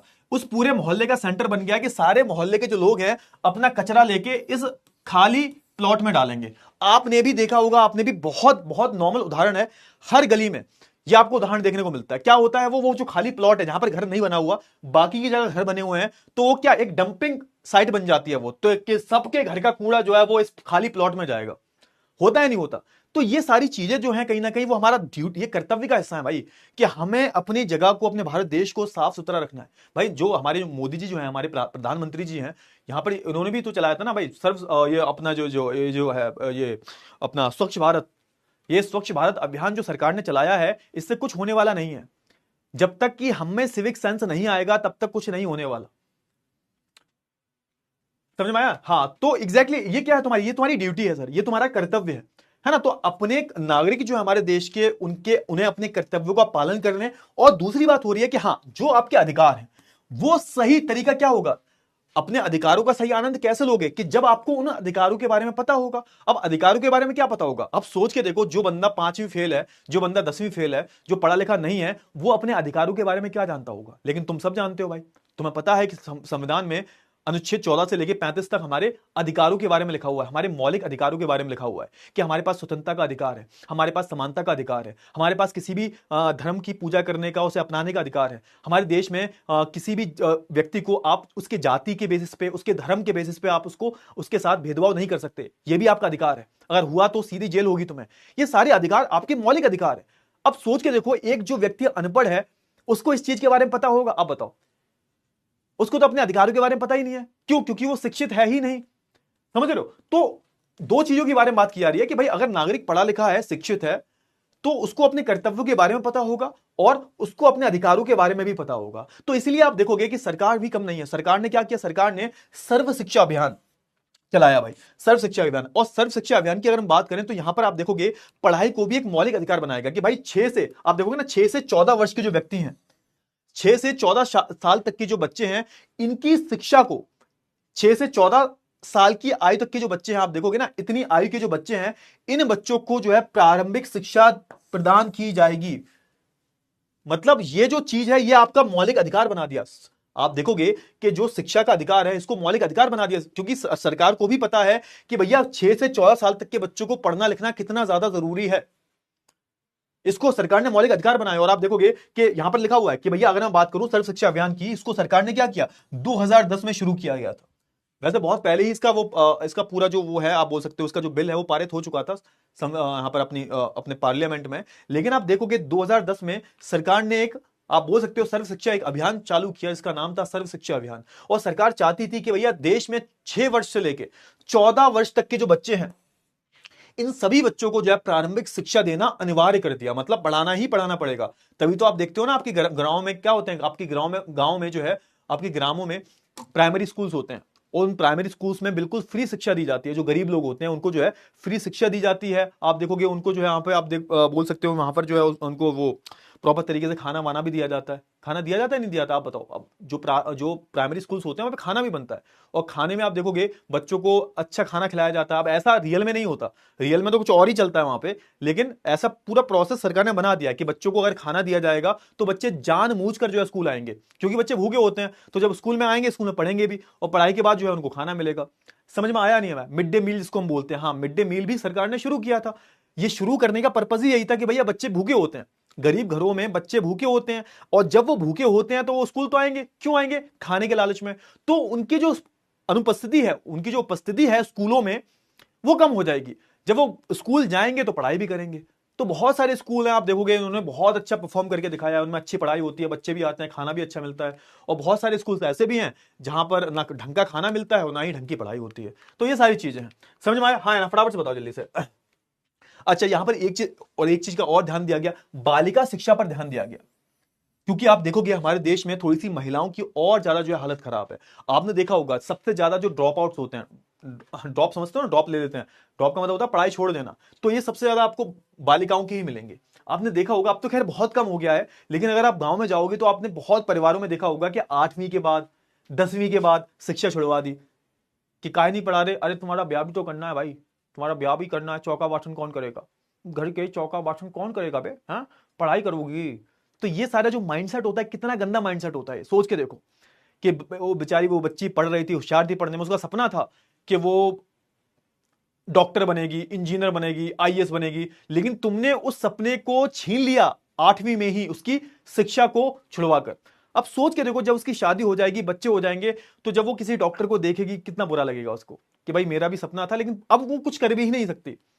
तो उसको आप बोल सकते हो ना, सरकार ने क्या देखा? सरकार ने देखा कि बालिकाओं की हालत बहुत खराब है, महिलाओं की हालत भी बहुत खराब है, इनको जो है शिक्षा दी जानी चाहिए, इनको शिक्षा दी जानी चाहिए। फिर आप देखोगे सरकार ने और भी कदम उठाए, जैसे आप देखोगे ना नवोदय विद्यालयों को बनाया। आप जैसे नवोदय विद्यालय की हम बात करें तो इसमें फ्री में पढ़ाई होती है, सरकार के स्कूल होते हैं, इनमें फ्री में पढ़ाई होती है। और आप देखोगे ना 5th क्लास के बाद इसका एग्जाम भी होता है, बहुत सारे इसके एग्जाम होते हैं। आपने देखा हो एग्जाम को अगर आप पास करते हो तो आपकी सारी जो पढ़ाई है, पढ़ाई लिखाई, रहने का, खाने का जो खर्चा जो होता है वो सरकार उठाती है। और ऐसे विद्यालयों को हम क्या बोलते हैं? ऐसे विद्यालयों को हम नवोदय विद्यालय बोलते हैं। और ज्यादातर आप देखोगे गरीब जो बच्चे होते हैं, जो अपनी एजुकेशन को अफोर्ड नहीं कर सकते, तो वो बच्चे जो होते हैं वो नवोदय विद्यालयों में पढ़ते हैं, है ना। इसके बाद आप देखोगे आपको गांव में जो है क्या मिल जाते हैं? आपको गांव में जो है सरकारी विद्यालय मिल जाते हैं, जो मैं जिसकी बात कर रहा हूं मैं प्राइमरी विद्यालयों की बात कर रहा हूं। इनकी फीस भी क्या होती है? बिल्कुल नहीं होती, कुछ नहीं होती, वो ना के बराबर होती है, बहुत कम फीस जो है इनकी लगती है, या फिर बिल्कुल मुफ्त जो है आपको शिक्षा प्रदान की जाती है। अच्छा, फिर इसके बाद क्या होता है? इसके बाद व्यावसायिक शिक्षा आ जाती है हमारी। अच्छा सर, व्यावसायिक शिक्षा क्या होती है? व्यावसायिक शिक्षा ये बहुत इंपॉर्टेंट है। क्या है सर? एक्चुअल में काम यही आती है तुम्हारे, व्यावसायिक शिक्षा ही तुम्हारे काम आती है, बाकी ये शिक्षा काम थोड़ा ना आती है। बाकी तुम्हारे कॉस थीटा साइन थीटा से तुम्हारा घर थोड़ा चलेगा, तुम्हारा घर साइन थीटा कॉस थीटा थोड़ा चलेगा, तुम्हारा काम चलेगा व्यावसायिक शिक्षा से। मतलब व्यावसायिक शिक्षा में आप कोई एक ऐसा काम सीखते हो जो रियल लाइफ में काम आ रहा है तुम्हारे। आपने सुना होगा tan theta sine theta cos theta कहां चलेंगे? तुम्हारे साइंस, इलेक्ट्रॉन, प्रोटॉन, न्यूट्रॉन, ये तुम्हें थोड़ा खाना देकर खिलाएंगे। पैसा कैसे कमाओगे बे? पैसा कैसे कमाओगे? पैसे के लिए तुम्हारे पास कोई कौशल होना चाहिए। देखो दो चीज अलग है, तुम्हें काम आना, तुम्हारा कौशल अलग है, शिक्षा अलग है। शिक्षा से तुम एक बेहतर इंसान बनते हो, शिक्षा से तुम एक बेहतर इंसान बनते हो, और जो कौशल है उससे तुम उस लायक बनते हो कि तुम अपनी जिंदगी को अच्छे से चला पाओ, पैसे कमा पाओ। तो वो शिक्षा होती है हमारी व्यावसायिक शिक्षा। व्यावसायिक शिक्षा में क्या करते हो आप जो है अपना कौशल, आप अपनी स्किल्स को मजबूत करते हो, आप ट्रेनिंग लेते हो। जैसे आपने देखा होगा कि जब आप डॉक्टर बनोगे, जैसे मान के चलो पहले 4 साल आप डॉक्टरी की पढ़ाई करते हो, और उस 4 साल में आपको प्रशिक्षण भी दिया जाता है। प्रशिक्षण का मतलब क्या होता है? प्रशिक्षण का मतलब होता है बेटा ट्रेनिंग। आपकी ट्रेनिंग चलती है, आपकी ट्रेनिंग चलती है, ट्रेनिंग चीज चलेगी, आप बहुत सारे ऑपरेशंस करोगे, बहुत सारी चीजें जो है आपको सिखाई जाती है। उसके बाद जो है 4 साल की लंबी जर्नी के बाद जो आप डॉक्टर बनते हो। क्लियर हुआ ना? बिना प्रशिक्षण के आप डॉक्टर कैसे बन सकते हो? आप सोच के देखो, जब तुमने किसी का इलाज ही नहीं किया, सिर्फ किताबें पढ़ी हैं, तो उस किताब पढ़ने का कोई मतलब नहीं है जब तक उसको तुम प्रैक्टिकली जाकर जो है उसको लागू नहीं करते। तो आप देखोगे ना कि आप डॉक्टर बन जाते हो, 4 साल पढ़ाई होती है, इसके अलावा आपको बहुत सारी आपकी इंटर्नशिप होती है, आपको ट्रेनिंग दी जाती है कि भैया ऐसे ऐसे करना है, आपको अलग अलग जगह पर भेजा जाता है, कैंपिंग जैसा आपने देखा है ना, बहुत सारे कैंप्स लगते हैं, फ्री में इलाज किया जाता है, तो उनमें बहुत सारे जो ट्रेनी डॉक्टर्स होते हैं, जो ट्रेनिंग कर रहे होते हैं, उनको भेजा जाता है ताकि उनका उनका उस प्रशिक्षण से उनका जो कौशल है वो मजबूत हो, उनकी जो डॉक्टरी की स्किल्स जो है, डॉक्टरी का जो कौशल है वो मजबूत हो। तो इसको ये क्या बोलेंगे हम? इसको हम बोलेंगे व्यवसायिक शिक्षा। एक ऐसी शिक्षा जो आपको काम दिलाने में जो है मदद करेगी, आपके कौशल को मजबूत बनाएगी। समझ में आया या नहीं आया? फटाफट से बताओ जल्दी से। इतनी चीजें क्लियर हुई? क्लियर हुआ? हाँ, तो मैथ्स की जो चीजें हैं, कॉस थीटा साइन थीटा, ये मे भी तुम्हें कम काम आएंगे, थोड़े से काम तुम्हें ऐसी शिक्षा ही आएगी जिससे तुम किसी का फायदा कर रहे होगे।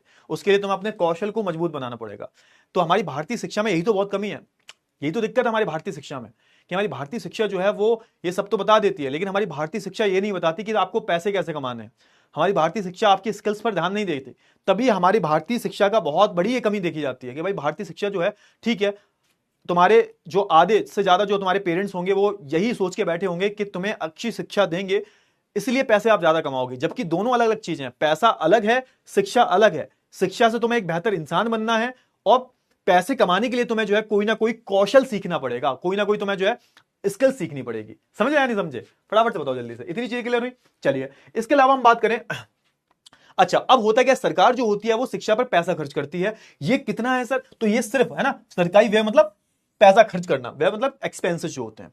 अब सरकार जो होती है वो, अगर मान के चलो सरकार पूरे देश में 100 रुपए खर्च कर रही है, सरकार जो है पूरे देश में, मान के चलो एक उदाहरण के तौर पर ले लेते हैं, सरकार अगर पूरे देश पर 100 रुपए खर्च कर रही है, पूरे देश का बजट जो है उस पर 100 रुपए खर्च कर रही है, तो शिक्षा पर कितना होता है? 100 में से 3 रुपए जो है, सिर्फ 3 रुपए जो है शिक्षा पर खर्च किए जाते हैं।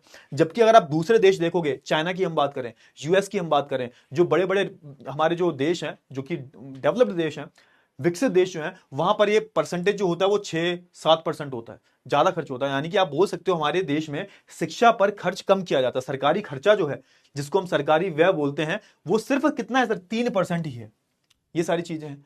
उसके अलावा हम बात करें, अच्छा, शिक्षा पर योजना परिव्यय, पहली पंचवर्षीय योजना के 151 करोड़ से बढ़कर 2020-21 में कितना हो गया है? 99,300 करोड़ रुपए। अब यहां पे बोला गया है कि जो पहले है ना, जो पहले हमारी देखो, जब हम आजाद हुए, अब सुनो यहां पे ध्यान से देखो, हम 1947 में आजाद हो गए। अब जब 1947 में आजाद हुए तो अंग्रेज जो थे ना, हमें बिल्कुल चूस के गए थे, बिल्कुल मतलब बिल्कुल काट पीट के गए थे अंग्रेज, बिल्कुल हमें भिखारी बना के गए थे अंग्रेज इस देश के बाहर। अब इस देश को ट्रैक पे लाने के लिए हमें बहुत सारी योजनाओं की जरूरत थी, तो हमने पंचवर्षीय योजनाएं शुरू की। याद रखो, पंचवर्षीय योजनाएं हमने कहां से उठाई हैं? फटाफट से बताओ, कौन बताएगा मुझे? जल्दी से बताओ। पंचवर्षीय योजनाएं जो है वो हमने कहां से, किसका देख के उठाया है, किससे प्रभावित होकर हमने पंचवर्षीय योजनाएं उठाई हैं? पिछले ही चैप्टर में मैंने आपको बताया है, यूरोप में राष्ट्रवाद और रूसी क्रांति में। जल्दी से बताओ, कहां से हमने पंचवर्षीय योजनाएं जो है लागू करी थी, किस देश को देख के जो है, किस देश से हमने प्रभावित होकर पंचवर्षीय योजनाएं जो है सरकार ने लागू करना शुरू किया? फटाफट से बताओ। बहुत बढ़िया, बहुत बढ़िया, एक बच्चे ने बता दिया। हाँ, तो रूस से हमने जो है प्रभावित होकर जो है पंचवर्षीय योजनाएं लागू की। और इसमें होता क्या था, सरकार 5-5 वर्ष की प्लान बनाती थी, योजनाएं बनाती थी, और उस 5 वर्ष में अलग अलग जो यहां पर हम योजनाएं रखते थे कि भाई इस योजना पर काम करना है, गरीबी पे काम करना है ना, हमें अनाज का जो है उत्पादन ज्यादा करना है, हमें शिक्षा पर ध्यान देना है। तो आप देखोगे हमने क्या किया, हमने जो है अलग अलग पंचवर्षीय योजनाएं बनाई। और जो पहली पंचवर्षीय योजना थी उसमें हमने शिक्षा पर कितने खर्च किए थे? 151 करोड़ रुपए। 151, बिल्कुल बेटा, बिल्कुल। हाँ, रूस, अरे रस नहीं है, रूस है वो। हाँ बिल्कुल। तो 151 करोड़ रुपए हमने, पहला जो हमारा पंचवर्षीय योजना थी जब हम आजाद हुए थे, उसमें जो हमने खर्च किए थे। ठीक है सर, बहुत बढ़िया। लेकिन ये खर्चा जो है 2020 से 21 में बढ़कर कितना हो गया? बहुत ज्यादा हो गया। 99,300 करोड़ रुपए जो है हम हर साल शिक्षा पर खर्च करते हैं। सरकार जो है शिक्षा पर खर्च करती है, बहुत अच्छी बात है। अच्छा, अब आप देखोगे जो हमारे किसी भी देश की जो साक्षरता दर जो होती है, साक्षरता दर जो होती है वो शिक्षा के सूचक के रूप में कार्य करती है। आप सोच के देखो, यहां पर सिंपल सा बोला गया है कि आपके देश की जो है ना, आपके देश की जो साक्षरता दर जो है, यानी कि कितने जो लोग हैं वो पढ़ना और लिखना जानते हैं, वो क्या बताती है सर? वो आपका, आप बोल सकते हो शिक्षा, हमारी जो साक्षरता दर है वो क्या बता रही है कि कितने भी लोग जो पढ़े लिखे हैं वो क्या बताती हैं? तो भाई कहीं ना कहीं ये शिक्षा के बारे में भी बताती हैं कि कहीं ना कहीं जब लोग पढ़े लिखे ज्यादा हो गए हैं, लोग पढ़ना लिखना जानते हैं, साक्षर ज्यादा हो गए हैं, तो कहीं ना कहीं उस देश की शिक्षा का स्तर जो है वो कहीं ना कहीं सुधरा है। जैसे कि हम बात करें अभी जो है हमारे देश में, अभी वो आया नहीं है, डेटा नहीं आया, लेकिन अभी के अनुसार आप देखोगे करीबन करीबन 78 से 80% जो लोग हैं हमारे भारत में साक्षर है। मतलब ये जो लोग हैं वो पढ़ना लिखना जानते हैं, जो कि बहुत कम है। जैसे आप डेवलप्ड कंट्री में जाओगे, बहुत जिनका जिनका बहुत ज्यादा डेवलपमेंट हो गया है, तो वहां पर 99% है ना, इवन 100% तक आपको जो है लिटरेसी रेट, साक्षरता दर देखने को मिलता है। लेकिन हमारे देश में कितना 78% रह गया है। जब 2011 की हम बात करें तो 74% था। तो धीरे धीरे आप देखोगे जैसे जैसे शिक्षा का स्तर बढ़ेगा वैसे वैसे आप देखोगे साक्षरता दर भी बढ़ती जाएगी। तो एक कहीं ना कहीं आप बोल सकते हो कि शिक्षा जो है एक सूचक के रूप में काम करती है जब किसी भी देश में साक्षरता दर घटता है, बढ़ता है। क्लियर हुआ? याद रखना 1951 की हम बात करें तो 1951 में हमारे देश का है ना साक्षरता दर कितनी थी? 18 थी। अब जैसे जैसे शिक्षा का स्तर सुधरा तो ये 18% बढ़ के 2010 में, या फिर आप 11 लिख सकते हो, 11 है ना, 2011 में ये 74% हो गया, मतलब 74% की वृद्धि हुई। तो आप देखोगे ना 1951 में कितनी थी? 18% लोग हमारे देश में पढ़े लिखे थे, और वही बढ़कर कितना हो गया? वही बढ़कर आप देखोगे जैसे जैसे शिक्षा का स्तर सुधरा तो ये बढ़कर 74% हो जाता है। अभी आपको सर अभी कितना है? तो अभी बेटा शायद 78 से 80% के बीच में है। जो अभी डेटा जो है, अभी नया जो डेटा है वो आया नहीं है, लेकिन अभी का जो डेटा की हम बात करें तो शायद 78 से 80% जो लोग हैं वो हमारे देश में पढ़े लिखे हैं। क्लियर हुआ? इतनी चीजें क्लियर हुई, इतनी चीजें क्लियर हुई, फटाफट से बताओ जल्दी। अब यहां पर एक चीज और बताई गई है कि यहां पर तो टोटल बता दिया गया है, मतलब आप जो है एक औसतन क्या लेके चल रहे हो? साक्षरता दर, कि भैया पूरे देश की हम बात करें उसमें स्त्री पुरुष दोनों आ जाते हैं। अब लेकिन इसमें भी बहुत सारी चीजें हैं बेटा। अब जैसे आप देखोगे बहुत सारे ऐसे, जैसे महिलाओं की हम बात करें तो महिलाओं का साक्षरता दर कम है भारत में। अगर हम दलितों की बात करें, बेचारे हमारे जो दलित भाई बहन हैं, इनकी अगर हम बात करें तो इनका भी साक्षरता दर आपको कम देखने को मिलता है। बहुत सारे समुदाय ऐसे हैं उनका साक्षरता दर देखने को कम मिलता है। तो इसमें भी आपको कई तरह की क्या देखने को मिलती है? अलग अलग वेरिएशन देखने को मिलती है। समझ में आया या नहीं आया? फटाफट से बताओ। तो यहां पर अगले पॉइंट में यही बोला गया है कि अगर मैं साक्षरता दर की बात करूं तो जनसंख्या के विभिन्न समूह जो हैं, अलग अलग समूह जो हैं, अलग अलग समुदाय जो हैं, इनका साक्षरता दर आपको अलग अलग देखने को मिलता है। जैसे अब मैं राज्यों की भी बात करूं तो राज्यों में अगर आप देखोगे तो बहुत सारे राज्य ऐसे हैं जिनका साक्षरता दर जो है 98% है, 99% है। जैसे हम केरल की बात करें तो केरल में करीबन 97% से ज्यादा लोग, अभी का जो डेटा है ना, जो नया डेटा है उसके अकॉर्डिंग 97% से ज्यादा जो लोग हैं वो पढ़े लिखे हैं, वो साक्षर है, पढ़ भी सकते हैं, लिख भी सकते हैं। अगर आप उत्तरी पूर्वी भारत में जाओगे, आसाम में जाओगे, असम में जाओगे, आप मेघालय में जाओगे, मिजोरम में जाओगे, तो यहां पर भी जो साक्षरता दर है वो 95% से ऊपर ही रहती है। तो आप अलग अलग जगह भी जाओगे ना भारत में तो आपको साक्षरता दर जो है अलग अलग देखने को मिलती है। बिहार की बहुत कम है। बिहार में अगर आप 2011 के डेटा पे जाओगे तो सिर्फ 63% जो लोग थे, सिर्फ 63% ये लोग पढ़े लिखे थे। समझ में? तो आप देखोगे ना अलग अलग जो समुदाय हैं इनमें भी आपको अलग अलग साक्षरता दर जो है देखने को मिलती है। अच्छा, जैसे मैं बात करूं पुरुषों की तो पुरुष साक्षरता दर जो है वो महिला साक्षरता दर से 16.6% अधिक है। सोच के देखो, मतलब जितने पुरुष पढ़े लिखे हैं, जितने पुरुष पढ़े लिखे हैं हमारे देश में, उससे कम जो है महिलाएं पढ़ी लिखी हैं। उसमें कितना का डिफरेंस है? तो पुरुष और महिला के साक्षरता दर में लगभग जो है 16.6% का जो आपको अंतर देखने को मिलता है। पुरुषों की जो साक्षरता दर है वो लगभग जो आप देखोगे 16.6%, महिलाओं की साक्षरता दर से ज्यादा है। समझ में आया नहीं आया? फटाफट से बताओ जल्दी से। इतनी चीजें आपको क्लियर हुई या नहीं? जल्दी से बोलिए, फटाफट से। क्लियर हुई? फटाफट से बताओ। इतनी चीजें क्लियर हुई? इतनी चीजें क्लियर हुई? अच्छा, अगर थोड़ा सा डेटा पे जाएं तो भारत में कितने प्राथमिक विद्यालय देखने को मिलते हैं? तो भारत में लगभग आपको याद करना पड़ेगा बेटा, इसका मतलब कोई दूसरी टेक्निक नहीं है, याद करना ही करना पड़ेगा। अगर मैं भारत की बात करूं तो भारत में लगभग आपको 8.41 लाख जो है क्या देखने को मिलते हैं? प्राथमिक विद्यालय देखने को मिलते हैं। समझ में आया या नहीं आया? फटाफट से बताओ, जल्दी से बताओ, फटाफट से। अब देखो, ध्यान से देखना, फटाफट से ये डेटा देखो जल्द। ये वाला जो आपको एक पूरा, ये जो पूरी सांख्यिकी दे रखी है आपको, डेटा पूरा दे रखा है, देखो ध्यान से। ये जनगणना है सर। अब इसमें आप देखोगे, क्या देखने को मिलता है आपको सर? तो इसमें आपको एक चीज देखने को मिलती है सर। इसमें आप देखोगे कि जो नीला वाला जो है ये एक तरीके का औसतन है, ये औसत है, एवरेज है। किसका सर? महिलाओं पुरुषों का। लाल वाला पुरुष है और हरा वाला महिला है, हरी वाली महिला है। ठीक है, ये पुरुष है महिला है, ठीक है, क्लियर हुआ। अच्छा, अगर आप थोड़ा सा देखोगे तो 2011 का जो डेटा है, आप देखो ध्यान से, 2011 का डेटा जो है, जहां पर जनगणना हुई, और आपने देखोगे साक्षरता दर की अगर मैं बात करूं, ये क्या लिखा हुआ है, ये सर साक्षरता दर है, कितने लोग पढ़े लिखे हैं, तो आप देखोगे कि जो पुरुष की साक्षरता दर है वो कितनी है सर, वो 80% से ऊपर है, 81% के लगभग। ये कब का है सर, 2011 का। और वही अगर आप देखोगे महिलाओं को, तो महिलाओं का बहुत कम है सर, महिलाओं को कितना निकल के आता है, महिलाओं को जो है लगभग आप देखोगे 73% निकल के आता है। देखो ध्यान से देखो, फटाफट लिखा गया है। अब इसका जो एवरेज निकालते हो तो आप देखोगे महिलाओं और पुरुष में कितना डिफरेंस आ रहा है, 16% का, लगभग 16.6% का जो अंतर आ रहा है। हमेशा आप देखोगे कि जो लाल वाला है पुरुषों का है, पुरुषों की हमेशा जो है साक्षरता दर महिलाओं की साक्षरता दर से हमेशा ज्यादा रही है। ये आपको जो है देखने को मिलता है यहां पर। समझ में आया, क्लियर हुआ सर। हरा वाला, बेटा हरा वाला यहां पर औसत बता रहा है, इन दोनों का एवरेज कितना है ना। औसत का मतलब क्या होता है, एवरेज।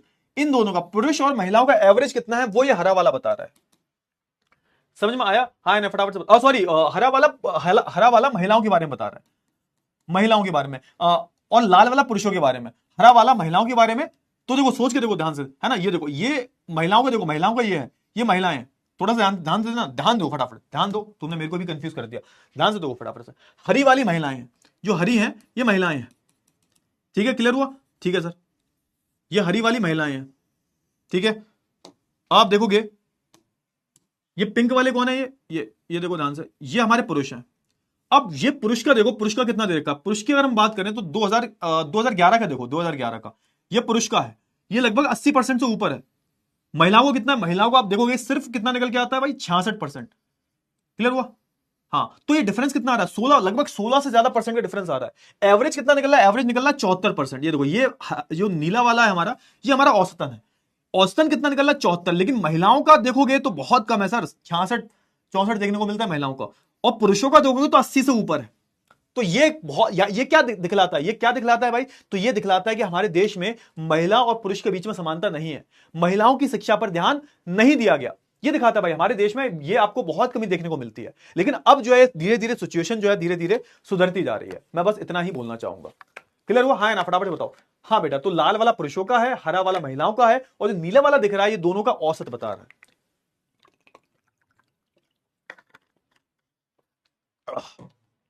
क्लियर हुआ, चलिए बहुत बढ़िया।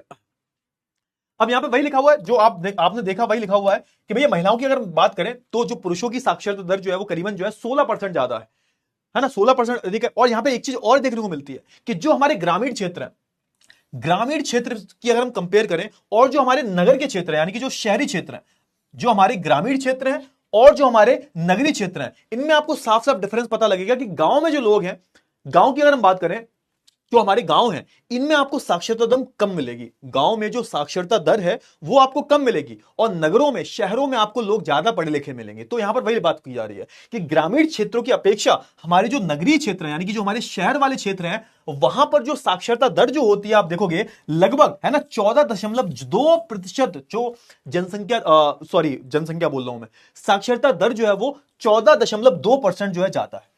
कहां पर सर, नगरों में, शहरों में। तो इट्स वेरी ऑब्वियस, गांव में लोग कम पढ़े लिखे हैं, शहरों में लोग जो है काम करते हैं, खेती नहीं करते। शहरों में लोग किसमें लगे हुए हैं, शहरों में लोग जो हैं वो गैर कृषि गतिविधियों में लगे हुए हैं, वो खेती नहीं करते, वो सेवा क्षेत्र में ज्यादा लगे हुए हैं, तो उनका पढ़ा लिखा होना जरूरी है। तो शहर में आपको सबसे ज्यादा लोग पढ़े लिखे मिलते हैं। और कितना डिफरेंस है, तो लगभग 14.2% का डिफरेंस निकल के आता है। अच्छा, यहां पर एक चीज और दे रखी है कि जब 2011 का सेंसस हुआ था, जनगणना हुई थी, जब 2011 की जनगणना हुई, जनगणना में क्या होता है, पूरे देश की जो पॉपुलेशन निकालते हैं हम, कितनी पॉपुलेशन है, कितनी पढ़ी लिखी पॉपुलेशन है, ये सब निकालते हैं। तो जब 2011 की जनगणना हुई तो उसमें सामने निकल के ये आता है कि पूरे भारत देश में इकलौता केरल ही ऐसा है जिसकी साक्षरता दर जो है बहुत ज्यादा है। कितनी है सर, तो इसकी निकल के आती है लगभग 94%। आज के टाइम पर शायद 97-98 पहुंच चुका है ये नंबर। और सबसे कम किसकी निकल के आती है, सबसे कम लोग कहां पढ़े लिखे हैं, सबसे कम लोग पढ़े लिखे हैं बिहार में। सिर्फ 62% जो साक्षरता दर जो है वो बिहार का निकल के आता है। समझ में आया या नहीं आया बेटा, फटाफट से बताओ जल्दी से। इतनी चीजें क्लियर हुई आपको, इतनी चीजें क्लियर हुई, फटाफट से बताओ जल्दी से। अच्छा, यहां पर एक चीज और बात हो रही है कि अगर मैं शिक्षा की बात करूं, अगर मैं जब शिक्षा की बात करता हूं, तो शिक्षा की अगर हम बात करें तो यहां पर सबसे इंपॉर्टेंट चीज क्या आती है हमारी। सबसे पहले देखो सकल घरेलू उत्पाद, इसके बारे में मैंने आपको बताया था कि किसी भी देश की जो टोटल जीडीपी है, सकल घरेलू उत्पाद जो है, उसमें शिक्षा का कितना बड़ा कंट्रीब्यूशन है। तो मैंने आपको बताया था 1951 से 52 तक ये था 0.4%, जो बढ़कर कितना हो गया, जो बढ़कर जो है 3% हो गया। समझ में आया या नहीं आया? देखो, सबसे पहली बात यह है कि सकल घरेलू उत्पाद का मतलब क्या होता है सर? सकल घरेलू उत्पाद का क्या मतलब होता है, किसी को पता है? मैंने बताया था पहली क्लास में, मैंने बताया था सकल घरेलू उत्पाद का मतलब क्या होता है। जल्दी से बताओ फटाफट से।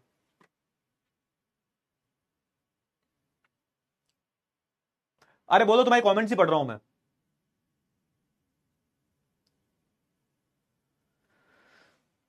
हाँ, सकल घरेलू उत्पाद का मतलब होता है कि हमारे पूरे देश में कितना उत्पादन हो रहा है, उसकी जो पूरा, उसके जो अंतिम मूल्य है उसको हम क्या बोलते हैं। हमारे हमारे पूरे देश की अगर हम बात करें तो अलग अलग गतिविधियां हो रही हैं भाई। प्राथमिक गतिविधियां अलग हैं, है ना, प्राथमिक गतिविधियां अलग हो रही हैं, द्वितीयक गतिविधियां अलग हो रही हैं, तृतीयक गतिविधियां अलग हो रही हैं, है ना। ये सारी गतिविधियां जो है, इनमें क्या हो रहा है सर? हम सेवाओं का आदान प्रदान कर रहे हैं और वस्तुओं को बना रहे हैं। अब इनका जो भी मूल्य है, उस टोटल मूल्य को हम क्या बोलते हैं? सकल घरेलू उत्पाद बोलते हैं।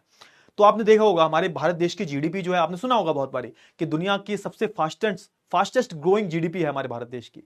8% से ग्रोथ हो रही है हमारी जीडीपी जो है, सकल घरेलू उत्पाद जो है वो 8% से बढ़ रहा है, 6% से बढ़ रहा है, आपने सुना होगा। क्लियर? तो इसका मतलब क्या होता है? इसका मतलब यह होता है कि हमारी जो जितनी भी हमारी आर्थिक गतिविधियां चल रही हैं, चाहे वो प्राथमिक क्षेत्र में हो, चाहे वो द्वितीय क्षेत्र में हो, चाहे वो तृतीय क्षेत्र में हो, इनकी जो टोटल, इनका जो अंतिम मूल्य है उसको हम किस में काउंट करते हैं सर? तो उसको हम सकल घरेलू उत्पाद में लेते हैं। समझ में आया या नहीं आया? ठीक है ना। अच्छा, अगर सकल घरेलू उत्पाद का परसेंटेज देखो टोटल, तो उसमें शिक्षा का कितना है, शिक्षा पर कितना खर्च हुआ है, तो आप देखोगे शिक्षा ने कितना दिया, तो सिर्फ शिक्षा का देखने को मिलता है आपको 1951 से 52 तक 0.64, जो कि बढ़कर कितना हो गया 1920 2019 की अगर हम बात करूं, 2019-20 की बात करूं, तो ये हो गया 3.1%। जो हमारा बजट आया था, मतलब बजट जो आता है उसमें कितना परसेंट शिक्षा पर खर्च होगा, तो मैंने आपको बता दिया। लेकिन इसको बाद में क्या हुआ, उसके बाद में आप देखोगे हमारी जो केंद्र सरकार जो है और जो हमारी राज्य सरकार है, इसने घटाकर कितना कर दिया? इसने घटाकर कर दिया 2.8%। तो कहने का मतलब यह है कि जितना हमें एजुकेशन पर खर्च करना चाहिए, जितना हमारी शिक्षा का पे खर्च हो रहा है, वो परसेंटेज और कम हो गया सर। 3.1% से घटकर 2.8% खर्चा हम कर रहे हैं अपने जीडीपी का अपनी शिक्षा पर, जो कि बहुत कम है। क्लियर हुआ? अच्छा, अब एक चीज और निकल के आती है सामने, जो मैंने आपको बताया था कि भैया हम यहां पर क्या होता है कि जब सरकार चाहती है कि बच्चे पढ़े लिखें, तो उनकी स्कूल में उपस्थिति बहुत मैटर करती है। अब होता बेटा क्या पता है गांव में क्या होता है, तो मैं पता होगा गांव में क्या होता है कि बच्चों का एडमिशन करवा देते हैं। गांव में घर वाले इतने अवेयर होते नहीं है, जो गरीब बच्चे होते हैं, हमने देखा होगा, तो उनके घर वाले ज्यादा कुछ कहते हैं पढ़ने लिखने के लिए, तो ये स्कूल जा रहे हैं नहीं जा रहे, है ना। बहुत बारी ये होता है कि भाई स्कूल मन हुआ तो स्कूल चले गए, कोई कुछ कहता नहीं है, सरकारी टीचर भी इतना कुछ कहते नहीं, आपने देखा होगा। प्राइमरी स्कूल की हालत यही है, और यही कारण है कि हमारे देश में जिनके पास पैसा होता है, तो वो अपने बच्चे को प्राइमरी स्कूल में नहीं पढ़ाते, वो अपने बच्चे को किसी प्राइवेट स्कूल में पढ़ाते हैं। लेकिन प्राइमरी स्कूल का तो सीन यही होता है कि बच्चों की उपस्थिति जो होती है, उनकी प्रेजेंट अटेंड ही नहीं करते, स्कूल जाते ही नहीं है। स्कूल स्कूल के बहाने जाएंगे, खेलने कूदने जाएंगे, लेकिन स्कूल नहीं जाते, वो पढ़ने लिखने में मन नहीं लगता। तो सरकार को यह भी पता था भाई कि भाई बच्चों की उपस्थिति होना बहुत जरूरी है, बच्चों में ठहराव होना बहुत जरूरी है कि भाई वो स्कूल आए डेली। अब इस उपस्थिति को, ठहराव को बढ़ाने के लिए, इसको प्रोत्साहित करने के लिए, इसको बढ़ाने के लिए आप देखोगे कि सरकार ने अलग अलग चीजें लागू की। जैसे आप देखोगे, है ना, मध्याह्न भोजन, इसको हम बोलते हैं मिड डे मील, आपने देखा होगा mid day meal. Mid day meal की हम बात करें, किसकी बात करें हम? मिड डे मील की। मिड डे मील की हम बात करें, इसमें क्या होता है, इसको हम मध्याह्न भोजन बोलते हैं। आप देख लो, जब लंच होता है, जब इंटरवल होता है, तो इंटरवल में खाना बनता है, बच्चों को दिया जाता है। अब होता है क्या, बच्चे जो है खाने के लालच से ही स्कूल आएंगे, कम से कम पढ़ेंगे, तो लालच दिया जा रहा है उनको भाई स्कूल आने का, कि भैया स्कूल जाओगे तो खाना मिलेगा, बड़े बड़े चीजें मिलेंगी, है ना। तो बच्चों की उपस्थिति बढ़ी, तो इससे क्या हुआ, जब मिड डे मील लागू की सरकार ने, तो आप देखोगे इससे क्या हुआ सर, इससे जो है हमारे बच्चों की उपस्थिति बढ़ी। तो आप देखोगे ना, यहां पे दो तीन चीजें आ रही हैं। एक तो बच्चों की उपस्थिति होनी जरूरी है ना, ठहराव होना जरूरी है, और आप देखोगे कि उनको पोषण, है ना, एक पोषण भोजन मिलना भी, पोषण तत्व से भरा भोजन मिलना भी बहुत जरूरी है। लेकिन असल में ऐसा रियल में कुछ नहीं होता भाई। मैं एक प्राइमरी स्कूल में गया था, तो मैं कहानी बताता हूं मैं तो एक बार मैं ऐसे चला गया था प्राइमरी स्कूल में, मेरा एडमिशन नहीं था, मैं ऐसे चला गया था। तो भाई मैं वेट कर रहा था खाने का, कि भैया इंटरवल होने वाला है और मिड डे मील का खाना खाऊंगा मैं। तो भैया खाने की अगर मैं बात करूं, तो भाई खाने में कच्ची रोटी आई और भाई पानी वाले आलू आए। अब मैंने कहा ये कौन सा पोषण वाला खाना है, क्योंकि सरकार जो खाना बेचती है वो अच्छी क्वालिटी खाना बेचती है, अच्छा फंड देती है, लेकिन ये लोग खा लेते हैं। टीचर्स वगैरह सब मिलकर, जो है इतना भ्रष्टाचार है भारत में, तो पैसे पूरे खा लेते हैं, वो बच्चों तक पहुंचता ही नहीं है। एक अच्छा एक पौष्टिक जो भोजन है बच्चों तक नहीं पहुंचता। दूध वगैरह आता है, बहुत सारी चीजें आती हैं, दूध आता है, फल आते हैं, फ्रूट्स आते हैं, तो ये तो सब टीचर के पेट में चला जाता है। बच्चों के पास क्या मिलता है? बच्चों को पानी वाले आलू मिलते हैं और ये कच्ची रोटी मिलती है, बच्चों को ये मिलता है। आप कभी गए हो मिड डे मील? मैं गया था भाई, तो मैं तो रो दिया। मैंने कहा ये मैं तो खाने का वेट कर रहा था, मेरे को लगा बढ़िया खाना मिलेगा, दूध वूध मिलेगा, अच्छी कुछ चीजें आएंगी। एक्चुअल में वो आती हैं, सरकार के द्वारा तो आती हैं, लेकिन वो बच्चों तक नहीं पहुंचती। दिक्कत ये है क्योंकि हमारे देश में भ्रष्टाचार ही बहुत ज्यादा है। ये सारी चीजें हो गई है ना। चलिए, अच्छा, अब यहां पर आप देखोगे व्यवसायिक शिक्षा को बढ़ाने के लिए सरकार ने बहुत कदम उठाए। आप देखोगे व्यवसायिक शिक्षा को बढ़ाने के लिए, व्यवसायिक शिक्षा एक ऐसी शिक्षा होती है जो आपको कोई काम सिखाती है। आपने फोन रिपेयर करना सीख लिया, आपने कोडिंग सीख लिया, आपने कंप्यूटर सीख लिया, आपने अकाउंटिंग सीख ली, तो इससे कि क्या होता है? इससे कि आप कहीं पर नौकरी करो, आपको पैसा मिल सके। तो इस शिक्षा को बढ़ाने के लिए, व्यवसायिक शिक्षा को बढ़ाने के लिए आप देखोगे सरकार ने बहुत सारे जो कौशल प्रशिक्षण जो है केंद्र खोले, जहां पर उनको ट्रेनिंग दी जाएगी, है ना। एक ऐसे ट्रेनिंग सेंटर्स जहां पर उनकी स्किल्स को, उनके कौशल को जो है मजबूत किया जाएगा, ताकि वो अपने पैरों पे खड़े होकर किसी अच्छी नौकरी को प्राप्त कर लें। नहीं नहीं बेटा देखो, हाँ बहुत नहीं, मैं ये नहीं कह रहा सारे स्कूल्स में होता है, लेकिन ज्यादातर स्कूल्स में बेटा यही देखने को मिलता है। कुछ अच्छे स्कूल्स भी हैं, जैसे मैं देखता हूं ना, बहुत सारे स्कूल्स ऐसे भी हैं जो अच्छे हैं, जिनके टीचर बहुत अच्छे होते हैं, बच्चों को अच्छा खाना भी मिलता है, पढ़ाई भी अच्छी होती है। लेकिन कुछ स्कूल्स ऐसे हैं जो बहुत ही ज्यादा बेकार होते हैं, और मुझे ऐसा लगता है कि सरकार को इस पर कुछ काम करना चाहिए। अब ये डेटा दे रखा है भाई, अब ये डेटा पढ़ोगे आप, देख लो, आपको सब समझ में आ जाएगा। इस डेटा में आपको सब कुछ समझ में आ जाएगा। आप देखो ध्यान से, अब ये क्या दे रखा है भाई? उच्च शिक्षा के संस्थानों की, जो भी हमारे बड़े बड़े स्कूल्स हैं, कॉलेज हैं, इनकी संख्या दे रखी है, इनका नामांकन दे रखा है और संख्या दे रखी है। आप देखो ध्यान से, अगर मैं बात करूं महाविद्यालयों की, जो महाविद्यालय हैं, जो विश्वविद्यालय महाविद्यालयों की अगर बात करें, तो आप देखोगे इनकी 1950 से 51 तक जो संख्या थी, जो बड़े बड़े कॉलेज की बात हो रही है, कॉलेजेस की, है ना, इनकी अगर हम बात करें तो 750 थी, जो बढ़कर कितनी हो गई सर? जो बढ़कर हो गई 46,007। कब सर? 2020 से 21, जहां पर ग्रेजुएशन वगैरह करते हो। अगर मैं विश्वविद्यालयों की संख्या की बात करूं तो ये 30 थी, जो बढ़कर कितनी होगी? 1236। ठीक है सर। विद्यार्थी की हम बात करें तो 1951 में कितने विद्यार्थी पढ़ते थे सर? 2,63,000, जो कि बढ़कर कितना हो गया सर? जो कि बढ़कर हो गया 3,94,34,256। मतलब देख रहे हो कितनी संख्या बढ़ गई है। विद्यार्थी थे 2,63,000, जो बढ़कर कितने हो गए सर? जो बढ़कर कितने हो गए सर? जो बढ़कर हो गए 3,94,34,256। ठीक है ना। शिक्षकों की अगर हम बात करें, शिक्षक जो थे बड़े बड़ी यूनिवर्सिटी में, जो कॉलेज हैं बड़े बड़े, इनमें जो शिक्षक हैं, टीचर जो हैं, इनकी संख्या थी 1991 में 24,000, जो बढ़कर कितनी हो गई सर? जो बढ़कर हो गई 14,82,890। तो ये सारी चीजें हैं। क्लियर हुआ? हाँ ना, फटाफट से बताओ जल्दी से। इतनी चीजें क्लियर होगी? इतनी चीजें क्लियर हुई? हाँ, तो यहां पर एक तरीके से बताया गया है कि जब से हमारी आजादी हुई है, तब से अब तक की अगर हम बात करें तो हमने क्या किया? हमने बहुत सारे, हमने, आप बोल सकते हो हमने क्या किया? हमने अपनी शिक्षा पर काम किया है, लेकिन अभी हमें और ज्यादा काम करने की जरूरत है। अब लास्ट टॉपिक पढ़ते हैं भाई, लास्ट नहीं सेकंड लास्ट है, स्वास्थ्य के बारे में। भाई स्वास्थ्य भी बहुत जरूरी है, स्वास्थ्य बहुत जरूरी है। अब लास्ट टॉपिक पढ़ेंगे आज। देखो आज चैप्टर खत्म करना है बेटा, आज अगले क्लास तक मैं खींच नहीं सकता, अगले क्लास तक बेटा मैं इस चैप्टर को खींच नहीं सकता, मुझे माफ कर देना। आज थोड़ी सी लंबी क्लास, लंबी नहीं, 20 मिनट मान लो तुम। दो टॉपिक बचे हुए हैं, एक तो बेरोजगारी वाला और एक ये वाला, उसके बाद चैप्टर पूरा समाप्त हो जाएगा। अब अगली क्लास में हम नया चैप्टर पढ़ेंगे। पोल लेके आया हूं मैं, तेरी कसम पोल लेके आया हूं मैं, चिंता मत कर। पोल लेके एक काम करते हैं, पोल के क्वेश्चन ही कर लेते हैं। चलो एक पोल का क्वेश्चन करते हैं, उसके बाद जो आगे बढ़ने शुरू करेंगे, ताकि तुम थोड़ा सा जो है शांत हो जाओ। चलो ये वाला पोल का क्वेश्चन करो, जल्दी से जल्दी से करो ये वाला क्वेश्चन। अर्थव्यवस्था का कौन सा क्षेत्र सबसे अधिक श्रम खपाने वाला है? सबसे ज्यादा काम, सबसे ज्यादा श्रम, सबसे ज्यादा मजबूत मजदूरी कहां लगती है भाई? औद्योगिक क्षेत्र में, कृषि क्षेत्र में, स्वरोजगार क्षेत्र में, या फिर इनमें से कोई भी नहीं? बताइए फटाफट से, जल्दी से करिए, करिए जल्दी से करिए, फटाफट से करिए। तो इसके बाद हम जो आगे बढ़ते हैं, पोल पोल कर रहे हो ना, पोल याद आते हो बहुत जल्दी तुम। अरे सर जी वो पोल नहीं आता है ना, तो अंदर से थोड़ा सा धक धक होता है सर, हमारे अंदर से प्राण निकल जाते हैं, तो पोल नहीं देते आप। पोल दे दिया करो सर, टाइम से पोल दिया करो, वरना हमें अच्छा नहीं लगता बिल्कुल भी। कोई बात नहीं, तुम पोल ले लो। चलो चलो करो फटाफट से।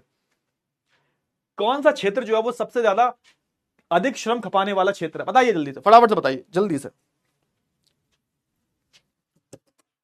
तेरे बिन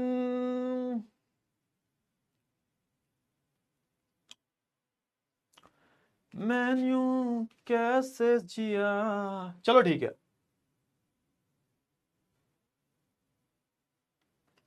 ऑप्शन नंबर जो बी होगा ये बिल्कुल सही होगा। सबसे ज्यादा श्रम की जरूरत कहां होती है? हाँ भाई, तो भाई देखो ये 66% बच्चे तो ठीक है, लेकिन बाकी कहां कर रहे हो बे? हैं कहां कर रहे हो? ऐसी पढ़ाई चलेगी तुम्हारी? हैं बड़े बोलते हो पोल ला पोल ला, पोल लाते हैं तो आधे से ज्यादा तो गलत आंसर देते हो तुम। हैं अरे कुछ नहीं भाई, कुछ नहीं, सब बेकार है भाई। प्रांजुल, फैजान, आदर्श, विपिन, कविता, हार्दिक, अजीत, लक्ष्मी, अनन्या, हिमांशु, बहुत बढ़िया, बहुत ही बढ़िया, बहुत ही बढ़िया। पोल नहीं आया आप भाई, पोल नहीं आया तो उनका तो कुछ नहीं कर सकता मैं। अब ये तो टेक्निकल इशू है बेटा, ये टेक्निकल इशू है बेटा, ये टेक्निकल इशू है। ठीक है, क्लियर हुआ? चलिए, बहुत ही बढ़िया, बहुत ही बढ़िया। अब एक काम करते हैं भाई, एक काम करते हैं, पढ़ाई कर लेते हैं। अब पढ़ाई कर लेते हैं, अब बात कर लेते हैं हम स्वास्थ्य के बारे में भाई, है ना। शिक्षा के बारे में हमने बात कर ली है, अब हम स्वास्थ्य के बारे में बात कर लेते हैं।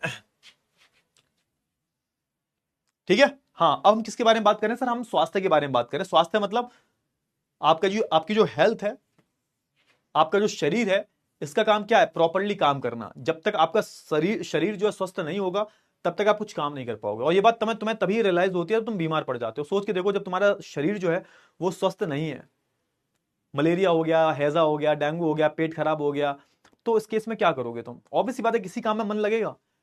शिक्षा में मन लगेगा? जब आपका शरीर ही ठीक नहीं है तो शिक्षा में मन कैसे लगेगा? आप बताओ। नहीं मन लगेगा, शिक्षा में मन नहीं लगेगा। तो उसी चीज की जो है यहाँ पर बात की जा रही है। तो आप देखोगे इस चीज को जो है हमारी सरकार ने भी समझा सर, इस चीज को कि भाई किसी भी देश की एक स्वस्थ जनसंख्या होना कितना ज्यादा जरूरी है। आप देखोगे पहले भारत देश को ना एक टैग दिया जाता था कि भारत देश जो है वो बीमारुओं का राज है, भारत देश में बीमार लोग पाए जाते हैं। ये टैग मिला हुआ है भारत को, आप अगर विश्वास ना हो देख लेना जाके।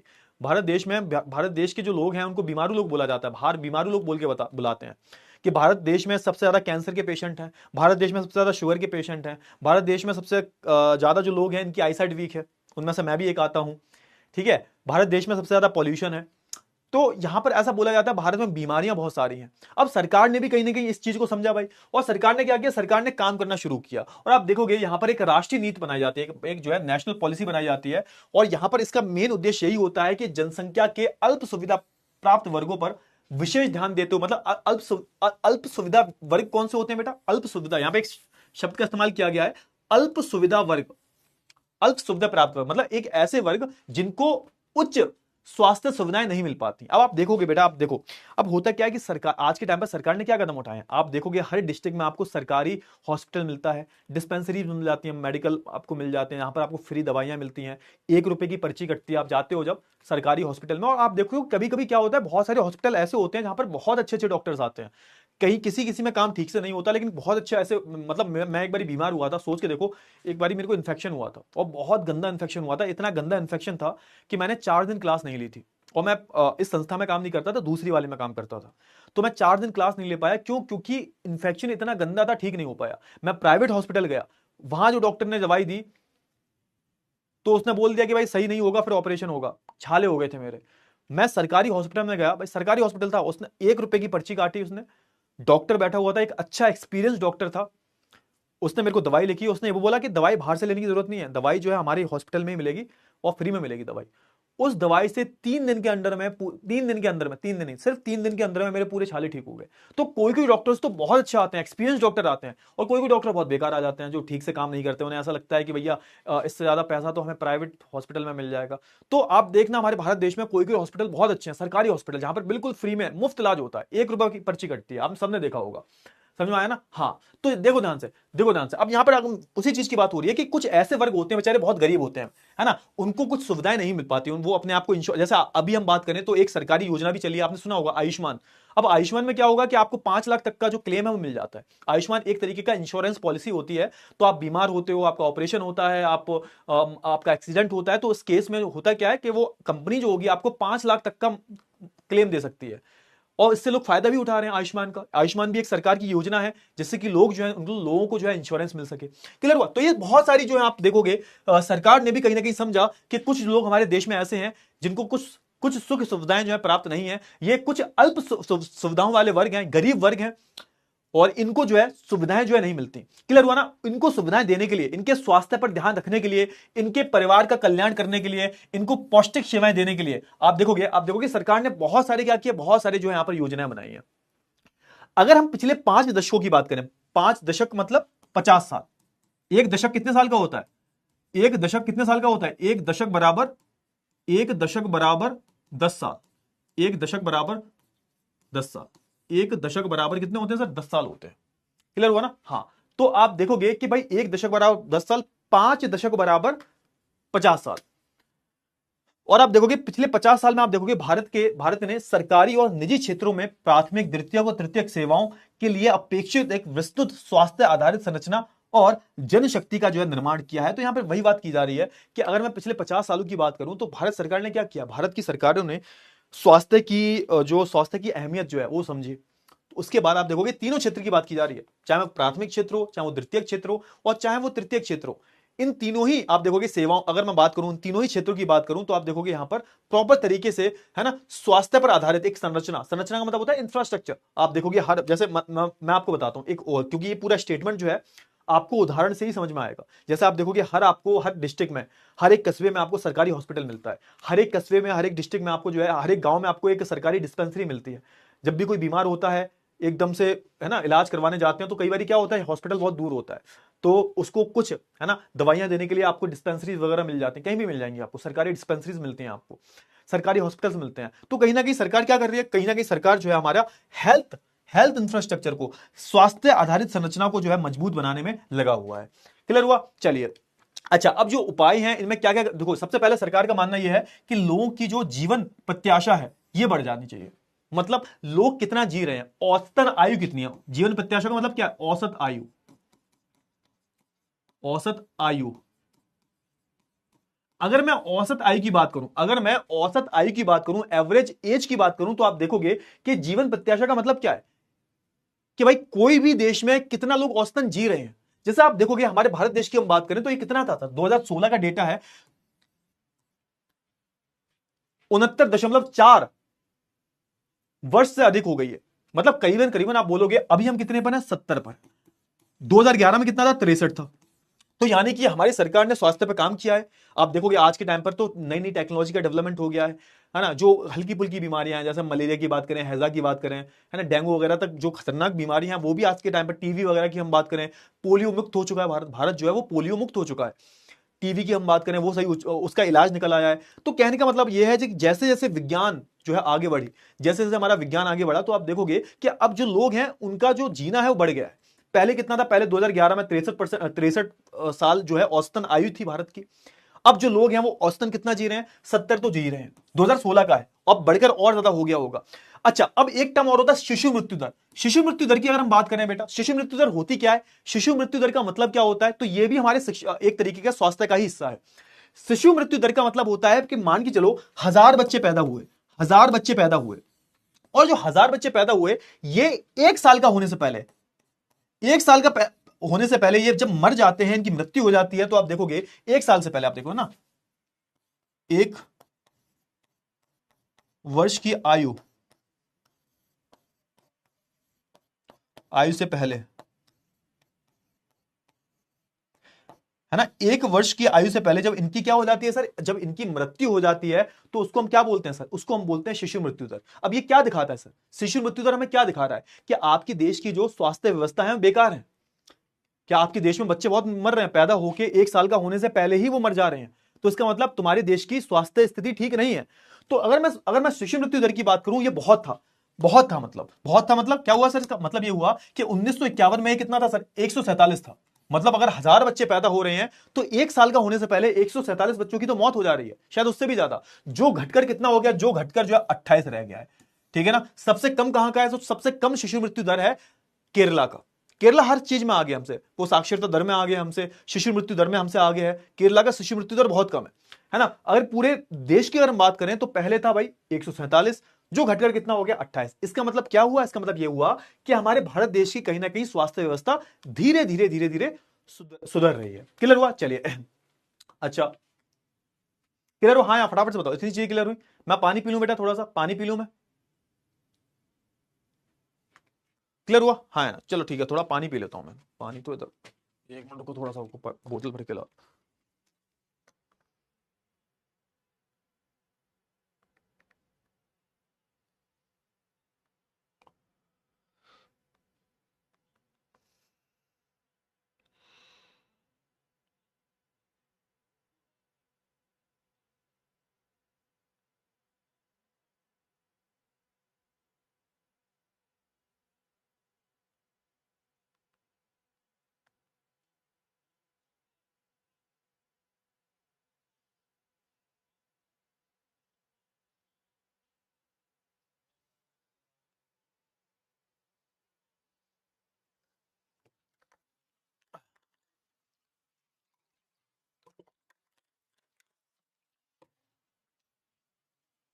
चलिए क्लियर हुआ। हाँ, अब आगे बढ़ते हैं। जैसे हम बात करें, अभी तक हमने किसकी बात की, हमने दो चीजों की बात की।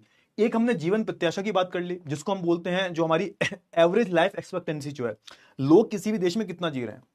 अब एक बच्चा पूछ रहा था, सर सबसे ज्यादा लोग कहां जीते हैं, तो बेटा जापान में। जापान में पता है कितना है, जापान में 85 से ऊपर है। जापान का जो जीवन प्रत्याशा जो है वो 85 ऊपर है, मतलब वहां पे औसतन लोग 85 साल से ऊपर हो ही जाते हैं। अभी एक डेटा आया था, लगभग 4.5 लाख जापानी ऐसे हैं जो 100 वर्ष से ऊपर के हैं। जापान में सबसे ज्यादा लोग जीते हैं। जापान के लोगों का स्वास्थ्य बहुत सही रहता है, क्योंकि वहां पे खान पान बहुत अच्छा है, वो अपने स्वास्थ्य पर ध्यान रखते हैं वो। तो जापान में जापानी बहुत जीते हैं, बहुत जीते हैं जापानी तो। ठीक है सर। अच्छा, अब यहां पे एक बात हो रही है सर, अशोधित जन्म दर क्या। अच्छा सर, अशोधित जन्म दर क्या होता है, अशोधित जन्म दर क्या होता है। अशोधित जन्म दर का मतलब हम बोलते हैं क्रूड बर्थ रेट। इसको इंग्लिश में क्या बोलते हैं, इसको हम बोलते हैं क्रूड बर्थ रेट। अच्छा, इसका मतलब क्या होता है सर। अच्छा देखो, अशोधित जन्म दर का सिंपल सा मतलब होता है, मैं बताता हूं आपको। अशोधित जन्म दर का मतलब क्या होता है सर। अच्छा, अशोधित का मतलब होता है जो चीज क्लियर ना हो, जो चीज साफ ना हो। अब देखो, अशोधित जन्म दर क्या है, तो ये बताती है कि मान के चलो तुम्हारे तुम्हारे इलाके की 1000 की जनसंख्या है, इसमें कितने लोग जो है पैदा होके जीवित हैं, कितने लोग पैदा होके जीवित, 1000 की अब तुमने जनसंख्या ले ली। अब 1000 की जनसंख्या पे कितने लोग जी रहे हैं, इसको हम बोलते हैं अशोधित जन्म दर।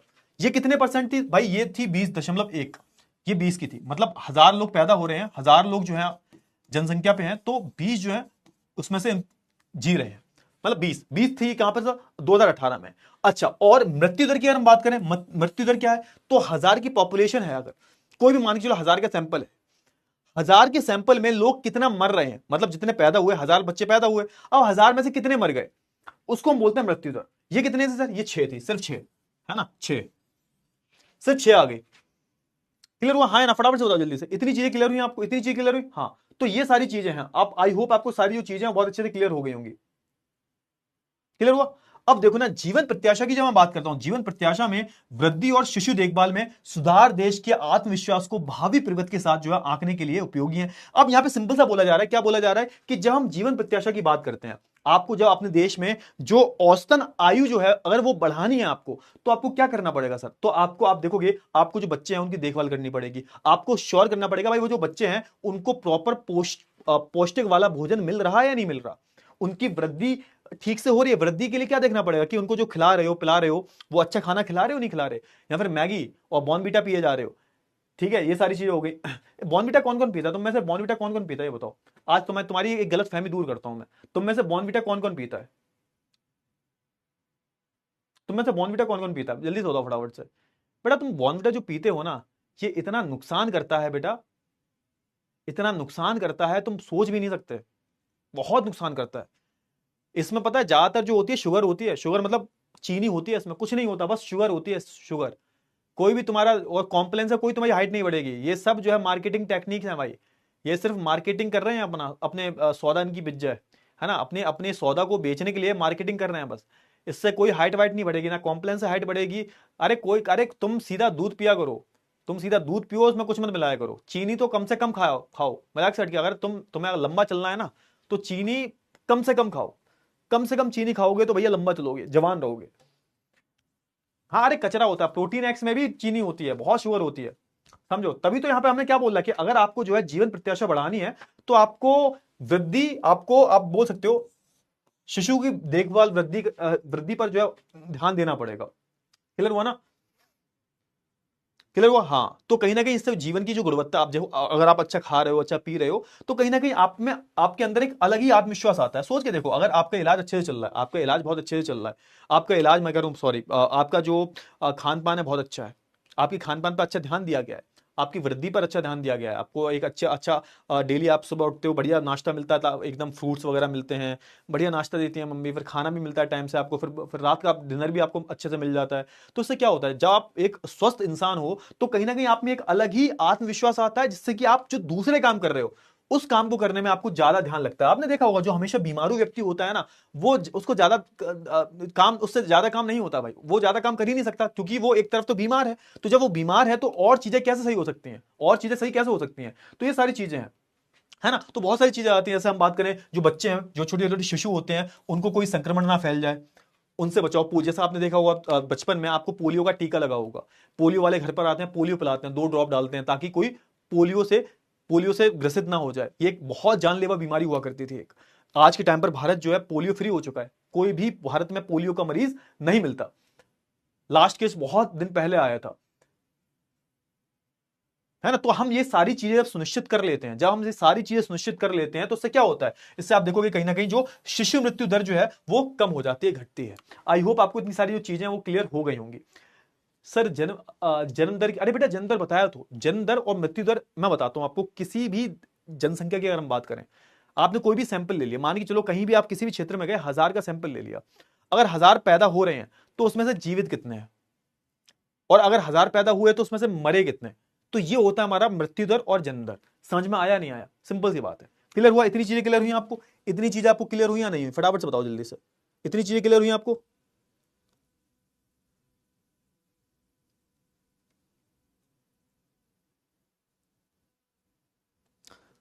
समझ में आया ना। हाँ हाँ, एक साल का डेटा लेते हैं हम, एक साल का। जैसे मान के चलो एक साल में 1000 बच्चे पैदा हुए, 1000 में से जीवित कितने हैं और मरे कितने, तो वो होता है हमारा जन्म दर और मृत्यु दर।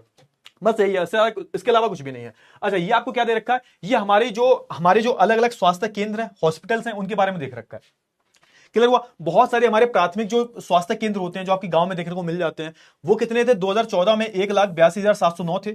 और जो बढ़कर कितने हो गए, जो बढ़कर 2021 में 1,94,349 हो गए, है ना, ज्यादा बड़े नहीं है। फिर हम औषधालय की बात करें, जहां पर, और अस्पतालों की बात करें, है ना, अगर मैं औषधालय यानी कि जहां पर औषधि मिलती है, दवाइयां मिलती हैं, और अस्पताल की बात करूं, तो ये थे 2014 में 29,715, जो बढ़कर कितने हो गए 36,068 हो गए। क्लियर हुआ, है ना। फटाफट से बिस्तर की हम बात करें, तो बिस्तर इतने थे जो बढ़कर इतने हो गए। तो आप देखोगे ना, आप सीधा देख सकते हो, देख सकते हो। क्लियर हुआ ना। अच्छा, डॉक्टर्स कितने हैं सर, जो हमारी राज्य चिकित्सा परिषद की हम बात करें, तो वहां पर डॉक्टर्स होते हैं। तो डॉक्टर्स की हम बात करें तो 41,070 थे, जो कि बढ़कर अभी ये डेटा आया नहीं है, 2019 में 63,809 हो गए थे, जो पंजीकृत डॉक्टर हैं, जो रजिस्टर्ड डॉक्टर हैं।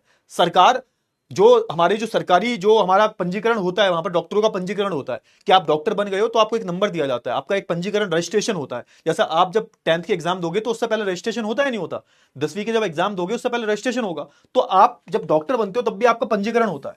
तो उसके केस में आप देखोगे तो पूरे पूरे हम डॉक्टर्स की बात करें तो आप देखोगे लगभग 41,000 डॉक्टर थे 2014 में, और अभी 2019 में आप देखोगे 63,809 डॉक्टर है ना। नर्स की हम बात करें तो आप देखोगे 26,21,981 थी, जो बढ़कर जो है 35,14,373। तो यहां पर आप बोल सकते हो कहीं ना कहीं धीरे ही सही आप देखोगे हमारी जो स्वास्थ्य संरचना जो है वो धीरे धीरे मजबूत होती जा रही है।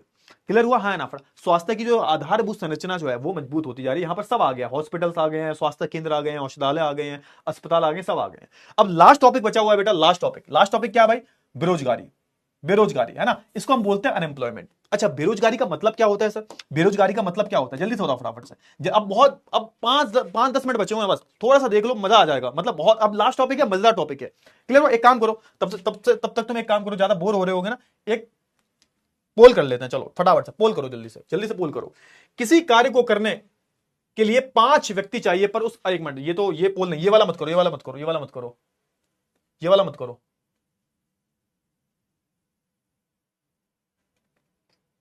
हाँ, ये वाला करो फटाफट से, ये वाला।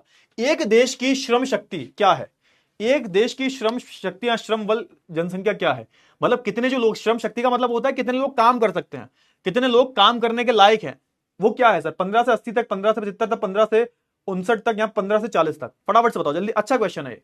देश की जो श्रम शक्ति है, मतलब जो काम करने लायक है,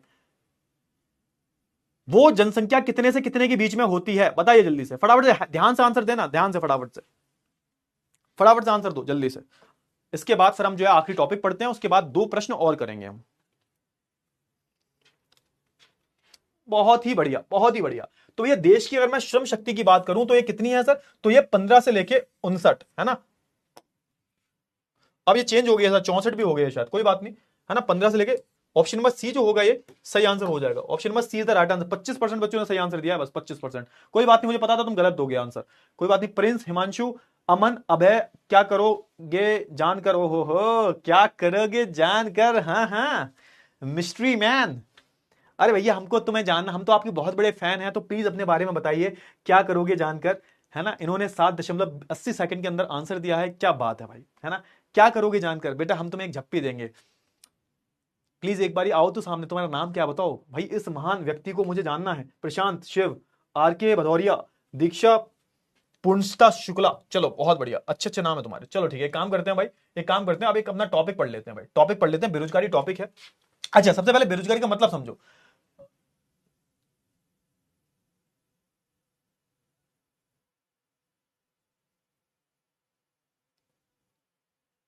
एक मिनट मैंने क्या कर दिया, रुको रुको थोड़ा सा रुको।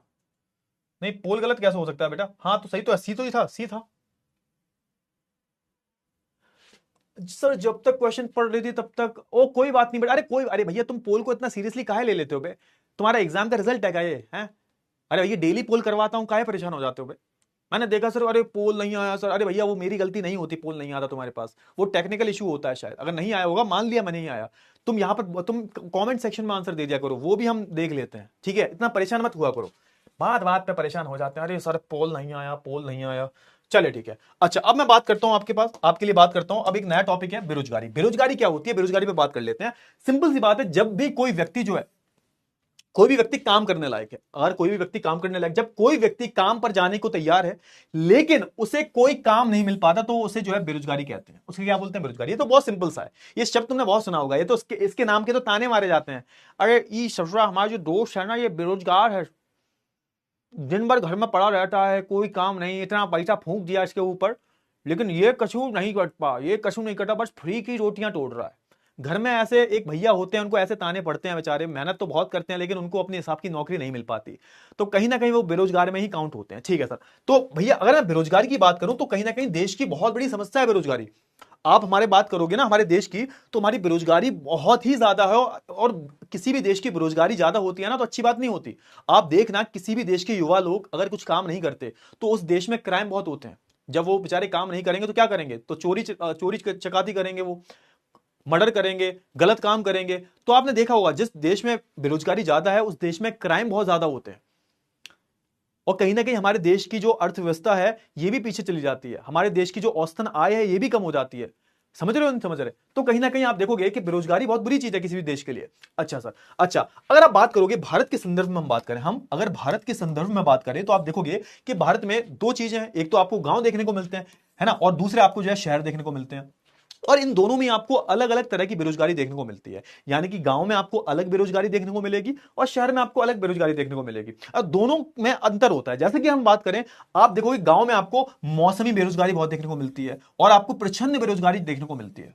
अच्छा, ये होता क्या है, इसके बारे में हम बात करेंगे, क्या है सर मौसमी बेरोजगारी, क्या है सर प्रच्छन्न बेरोजगारी। और आप शहरों में अगर हम बात करें, अगर हम नगरों की बात करें, शहरों की अगर हम बात करें, तो यहां पर आपको शिक्षित बेरोजगारी देखने को बहुत मिलती है, मतलब लोग पढ़े लिखे हैं फिर भी उनको उनके हिसाब का काम नहीं मिल रहा है। ठीक है, क्लियर हुआ? तो हम इनके बारे में बात करेंगे जल्दी जल्दी। सबसे पहले बात कर लेते हैं सर किसके बारे में। हाँ, सबसे पहले हम मौसमी बेरोजगारी की बात। बेटा देखो ऐसा है, अगर बात करें, तुम अगर रोजगार हो, तुम्हारी शादी जल्दी अच्छी हो जाती है। भैया हमारे देश में अगर मैं शादी की ही बात करूं तो शादी तो एक तरह का सौदा है भाई हमारे देश में, कि अगर तुम भाई सरकारी नौकरी लग गई तुम्हारी, भले ही तुम चपरासी हो, तो एक बढ़िया सी तुम्हें जो है कन्या मिल जाएगी, सुंदर सी, और तुम्हें बढ़िया सा पैसा पूसा भी मिल जाता है भाई। ये जो दहेज नाम का जो गंदा जो सीन चला रखा है लोगों ने, यूपी बिहार में खासकर मैं बात करूं, राजस्थान में बात करूं, तो यहां पर दहेज चलता किस नाम से? सरकारी नौकरी के नाम से। अगर आज के टाइम पर तुम कुछ भी ढंगा कर रहे हो, सरकारी नौकरी कर रहे हो, भले ही सैलरी तुम्हारी 15-20 हजार रुपए हो, लेकिन सरकारी नौकरी के नाम पे तुम्हारी शादी हो जाती है। और कहीं ना कहीं जो लड़का जो है कुछ नहीं कर पा रहा, कुछ खाली बैठा हुआ है, तो कहीं ना कहीं वो 30-35 तक का हो जाता है, उसकी शादी नहीं होती। तो शादी को लेकर भारत में थोड़ा सीन अलग है, लोगों का जो नजरिया है शादी को लेकर वो थोड़ा सा भारत देश में अलग देखने को मिलता है। अरे मेरी शादी नहीं हुई यार, बच्चा हूं अभी, शादी करवाओगे? अभी शादी भी कर लेंगे भाई, और जब करेंगे तो तुम्हें भाभी जी से मिलवा भी देंगे। कैसी बातें कर रहे हो, शादी करेंगे तुमको ना बताएं, ऐसा हो सकता है? ये बताओ, तुम छोटे बहन भाई जैसे हो, तो तुम्हें तो पूरा हक है जानने का भाई मेरी शादी के बारे में, और ऐसा हो सकता है हम शादी कर लें और तुमको ना बताएं? क्या बात कर रहे हो, सबके सब आना यार, तुम हैं दावत देंगे हम तुम्हें, चलो ठीक है, दावत सबको मिलेगी, चिंता मत करना, पार्टी देंगे। चलो मौसमी बेरोजगारी की अगर हम बात करें तो ये कैसी बेरोजगारी होती है, तो आप देखो, मान के चलो, आप जैसे मौसमी देखो नाम क्या है, मौसमी। अब ये बेरोजगारी आपको कहां देखने को मिलती है सर? ये बेरोजगारी आपको ज्यादातर ज्यादातर ग्रामीण इलाकों में, जो ग्रामीण इलाके हैं, ग्रामीण इलाके जो है यहां पर आपको देखने को मिलते हैं, यानी कि गांव वाले जो हिस्से हैं, गांव वाले जो हिस्से वहां पर आपको देखने को मिलती है। मतलब क्यों सर? अब देखो मैं आपको एक उदाहरण देता हूं, इस पूरे ही आप डेफिनेशन को उदाहरण के तौर पर देख सकते हो। अब मौसमी बेरोजगारी का सिंपल सा मतलब होता है कि कुछ जो लोग होते हैं वो कुछ महीनों के लिए बेरोजगार रह जाते हैं। कुछ महीनों के लिए जो है उनको रोजगार नहीं मिलता या फिर कुछ महीनों के लिए वो बेरोजगार हो जाते हैं। अब जैसे मान के चलो कि आपने क्या किया, आपने एक फसल बोई, आपने एक फसल बोई, ठीक है, आपके पास क्या था, बहुत कम जमीन थी, 2 बीघा जमीन थी, और उस 2 बीघा जमीन पर आपने जो है, आप बोल सकते हो आपने उस पर जो है गेहूं, है ना, गेहूं लगाए, उस पर जो आपने गेहूं लगाए, गेहूं की खेती की आपने, गेहूं की खेती की आपने। अब जब गेहूं की खेती की आपने तो क्या होगा, अरे बेटा 2 मिनट रुक जाओ भैया, जिनको जाना जा सकते हैं, बाद में रिकॉर्डेड वीडियो देख लेना ना, पढ़ा लेंगे थोड़ा, थोड़ा सा पढ़ा लेंगे बेटा, चैप्टर खत्म हो गया बस। अब तुमने जब गेहूं की खेती की, अब ऑब्वियसली बात है, तुमने गेहूं पहले खेत जोता होगा, गेहूं डाले होंगे तुमने, तुमने बीज डाला होगा। अब गेहूं को उगने में 3 से 4 महीने लगेंगे सर, 3 से 4 महीने लगेंगे, बिल्कुल लगेंगे सर। अब वो 3 से 4 महीने बेचारा क्या करेगा, क्योंकि आप देखोगे वो 3 से 4 महीने वो खाली बैठेगा, और वो खाली बैठेगा, उसके पास कोई दूसरा काम होगा नहीं, क्यों, क्योंकि उसके पास महज कम खेत थे, तो अब वो कुछ और भी नहीं कर सकता, फसल को पकने में टाइम लगेगा, तो 3 से 4 महीने के लिए वो जो है क्या हो जाएगा, बेरोजगार हो जाएगा। फिर उसके बाद नई फसल आएगी तो नई फसल करेगा, उसको भी पकने में टाइम लगेगा। तो कहने का मतलब यह है कि ये मौसम के आधार पर होती है। आप देखोगे कि जब कुछ वर्ष के लिए आप जो है कुछ आप बोल सकते हो कि जो लोग होते हैं एक वर्ष में कुछ महीनों के लिए उनको काम नहीं मिल पाता, तो उसको हम मौसम बेरोजगारी बोलते हैं। अब इसमें सबसे ज्यादा आपको मौसमी बेरोजगारी कहां देखने को मिलती है, तो भाई कृषि क्षेत्र में आपको जो है सबसे ज्यादा जो है समस्या देखने को मिलती है। होता क्या है कि भाई वर्ष के कुछ महीने ऐसे होते हैं, जैसे आप देखो मानसून की हम बात करें, है ना, मानसून में क्या होता है, मानसून में आप कोई खेती नहीं कर सकते, मानसून की हम बात कर सकते हो, लेकिन दिक्कत ये होती है लोगों के पास खेत कम होता है, समझ में आया। जैसे कुछ वर्षों की हम बात करें तो मौसम जो होते हैं ना व्यस्त होते हैं, और जब बुआई कटाई निराई और गहराई होती है, तो आप देखो समझो यहां पे बोल क्या रहा है, कुछ वर्ष में कुछ व्यस्त मौसम होते हैं जब बुआई कटाई निराई और गहराई होती है, क्लियर हुआ। कुछ विशेष महीनों में कृषि पर आश्रित लोगों को अधिक से अधिक काम नहीं मिल पाता। तो सिंपल सी बात है, जब तुम क्या कर रहे हो, जब तुम भाई कटाई वगैरह कर रहे हो, फसल पक गई, काट दिया तुमने, बेच आए उसको, तो पैसा मिल जाएंगे, लेकिन उसके बाद क्या, उसके बाद तुम जब नई फसल बोओगे तो उसको पकने में टाइम लगेगा नहीं लगेगा, तुम बताओ। कि ऐसा थोड़ा ना कि तुमने सुबह फसल में तुमने जो है खेतों में बीज डाले, निराई कटाई सब कर ली तुमने, और फिर तुम रात को सोए, सुबह उठे तो फसल बढ़िया पकी हुई खड़ी हुई है। अरे भैया फसल को पकने में 3 से 4 महीने लगते हैं या नहीं लगते, आप बताओ। और जब 3 से 4 महीने लगते हैं तो 3 से 4 महीने कहां करोगे तुम, बेरोजगार रहोगे ना, रहोगे। तो उसको हम क्या बोलेंगे, मौसमी बेरोजगारी। ये मौसम के हिसाब से आती है, कुछ मौसम में आप खेती नहीं कर सकते। समझ में आया नहीं आया। तो ये क्या है सर, यही हमारी मौसम बेरोजगारी है, ठीक है, क्लियर हुआ। अब दूसरी बेरोजगारी है सर प्रछन्न बेरोजगारी। प्रछन्न बेरोजगारी समझो यहां पे, फिर बाद में पढ़ते रहना, बहुत ही सिंपल है, ये आपको पूरा समझ में आ जाएगा, समझो।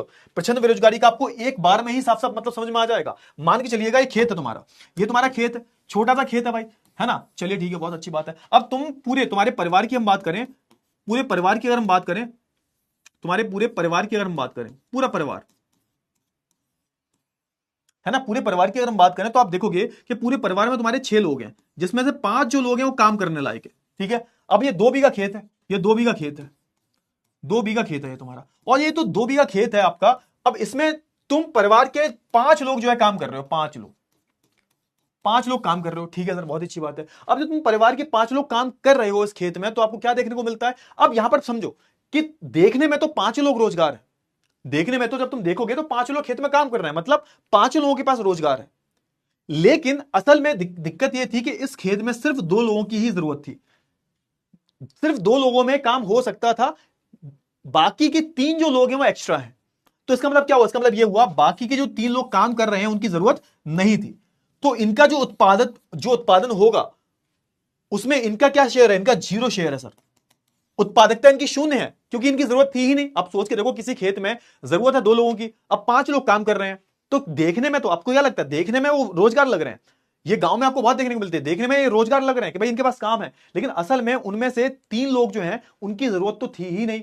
तो 3 लोगों का जो उत्पादकता जो है वो 0 आएगी नहीं आएगी, आप बताओ, उनका कोई वैल्यू है ही नहीं, क्योंकि उनकी जरूरत ही नहीं है। तो इसको हम क्या बोलते हैं, इसको हम प्रच्छन्न बेरोजगारी बोलते हैं। समझ में आया, हाँ ना, फटाफट अब आप पढ़ोगे तो आपको क्लियर हो जाएगा।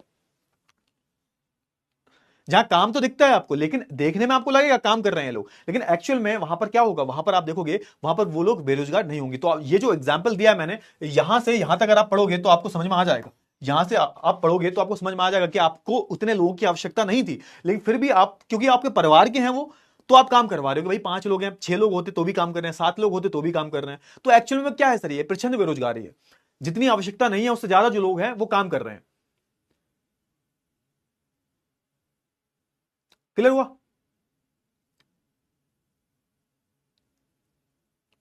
सर चलिए ठीक है, आगे बढ़ते हैं। अब लास्ट करते हैं, लास्ट है सर हमारी शिक्षित बेरोजगारी।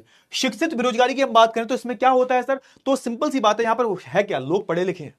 अब आपने देखो, ये शिक्षित बेरोजगारी शहरों में बहुत मिलती है आपको। अब आपने अच्छी अच्छी डिग्रियां ले ली, आपने एमए कर लिया, बीए कर लिया, एम टेक कर लिया, बीटेक कर लिया आपने, लेकिन आपके पास कुछ काम है ही नहीं। मतलब आपके पास अपने हिसाब का कुछ काम नहीं है, अपने योग्यता के हिसाब से कुछ काम नहीं है। काम तो कुछ भी मिल जाएगा आपको, लेकिन आप पढ़े लिखे होने के बाद कुछ भी थोड़ा ना करोगे। अब इसमें होता क्या है कि यहां तो आपकी शिक्षा बहुत बेकार हुई है, आपने अच्छी शिक्षा नहीं ली, आपने कोई भी कौशल को नहीं सीखा, आप पढ़े लिखे होने के बाद भी बेरोजगार हो। आपने सुना होगा गांव में बहुत बोलते हैं, अरे ये तो पढ़े लिखे बेरोजगार हैं। मतलब तुम पढ़ाई लिखाई के बाद भी अपनी एक ढंग की नौकरी नहीं लगा सके।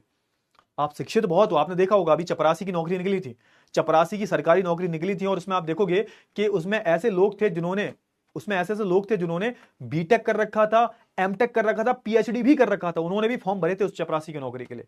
क्यों? क्योंकि उनके पास कोई कौशल है ही नहीं कि वो नौकरी कर सके। अरे ठीक है ठीक है, 5 मिनट छोड़ रहा हूं, कोई दिक्कत नहीं। क्लियर है ना? हाँ, तो ये होती है हमारी शिक्षित बेरोजगारी, पढ़े लिखे बेरोजगार हैं।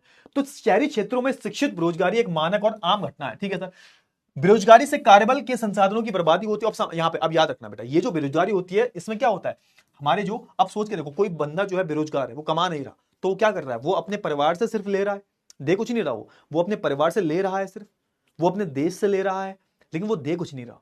इससे क्या होता है, इससे हमारा होता है कि हमारा जो कार्यबल है, यानी कि हमारा जो वर्क फोर्स है, जो लोग कार्य कर सकते हैं, जो लोग काम कर सकते हैं, जो वर्क फोर्स है हमारा, वर्क फोर्स का मतलब क्या होता है, जो लोग काम करने लायक हैं, चाहे मैं औरतों की बात करूं चाहे मैं पुरुषों की बात करूं, ये क्या होते हैं भाई, ये संसाधन के तौर पर तुम बना सकते हो उनको, लेकिन ये बेरोजगार हैं, तो कहीं ना कहीं देश के संसाधन नहीं है सर, ये देश के ऊपर ऋण है, लाइबिलिटी है एक तरीके का। क्यों? क्योंकि ये काम करने के लायक होने के बाद भी इनको काम नहीं मिल पा रहा। और याद रखना कि जब बेरोजगारी ज्यादा होती है तो कहीं ना कहीं उस देश की अर्थव्यवस्था के लिए बहुत ज्यादा हानिकारक होती है। लास्ट में आपके चैप्टर में, अब मैं आपको एक होमवर्क दे रहा हूं, एक होमवर्क दे रहा हूं, लास्ट की आपकी चैप्टर में कहानी दे रखी है गांव की, एक कहानी दे रखी है, बिल्कुल एंड में आप देखोगे एक कहानी दे रखी है, कहानी है, उस कहानी को आपको पढ़ना है। बेसिकली उस कहानी में एक गांव की स्टोरी दिखाई गई है, जहां पर उस गांव में लोग जो होते हैं वो किस तरीके से अलग अलग जो है गांव में रोजगार के अवसर को पैदा करते हैं। इस कहानी को पढ़ना, समझना और जानना उस कहानी से आपको क्या सीखने को मिला, और कल मैं उस कहानी के बारे में आपसे पूछूंगा। लास्ट में, बिल्कुल लास्ट में जो है कहानी दे रखी है, फटाफट से बताओ, है ना? क्लियर हुआ ना? तो वो आपका होमवर्क है, वो आपका होमवर्क है, उस कहानी को पढ़ना, उस गांव में उस गांव की कहानी से आपको सीखने को मिलेगा कि किस प्रकार एक गांव में रहकर ही हम जो है अलग अलग रोजगार के अवसर पैदा कर सकते हैं। समझ में आया नहीं आया? फटाफट से बताओ जल्दी से। क्लियर हुआ? क्लियर हुआ? चलिए, बस बदलनी है तो सोच कुछ बदलनी है हमें। चलिए ठीक है, बहुत अच्छी बात है। अब ये ना, एक तुम काम करो फटाफट से, इससे संबंधित एक प्यारा सा, अब जिसको जाना जा सकता है, हमने चैप्टर पढ़ लिया है, चैप्टर भी कंप्लीट हो गया हमारा, तुम चाहो तो ये पोल कर सकते हो, एक क्वेश्चन इसके बाद और आएगा। ठीक है, क्लियर हुआ? फटाफट से बताओ जल्दी से। इतनी चीजें क्लियर हुई तुम्हें? इतनी चीजें क्लियर हुई? इतनी चीजें क्लियर हुई?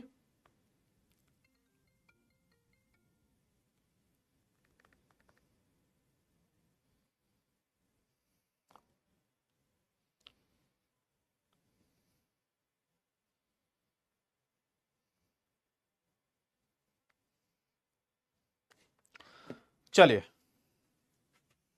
करिए करिए। क्वेश्चन क्या है हमारा, किसी कार्य को करने के लिए 5 व्यक्ति चाहिए, बट उस कार्य को 7 व्यक्ति लगे हुए हैं, ये कौन सी बेरोजगारी है? ये तो अभी मैंने बताया, मैंने अभी बताया आपको, ये मैंने अभी बताया आपको। फटाफट से बताओ जल्दी से, जल्दी से बताओ फटाफट से।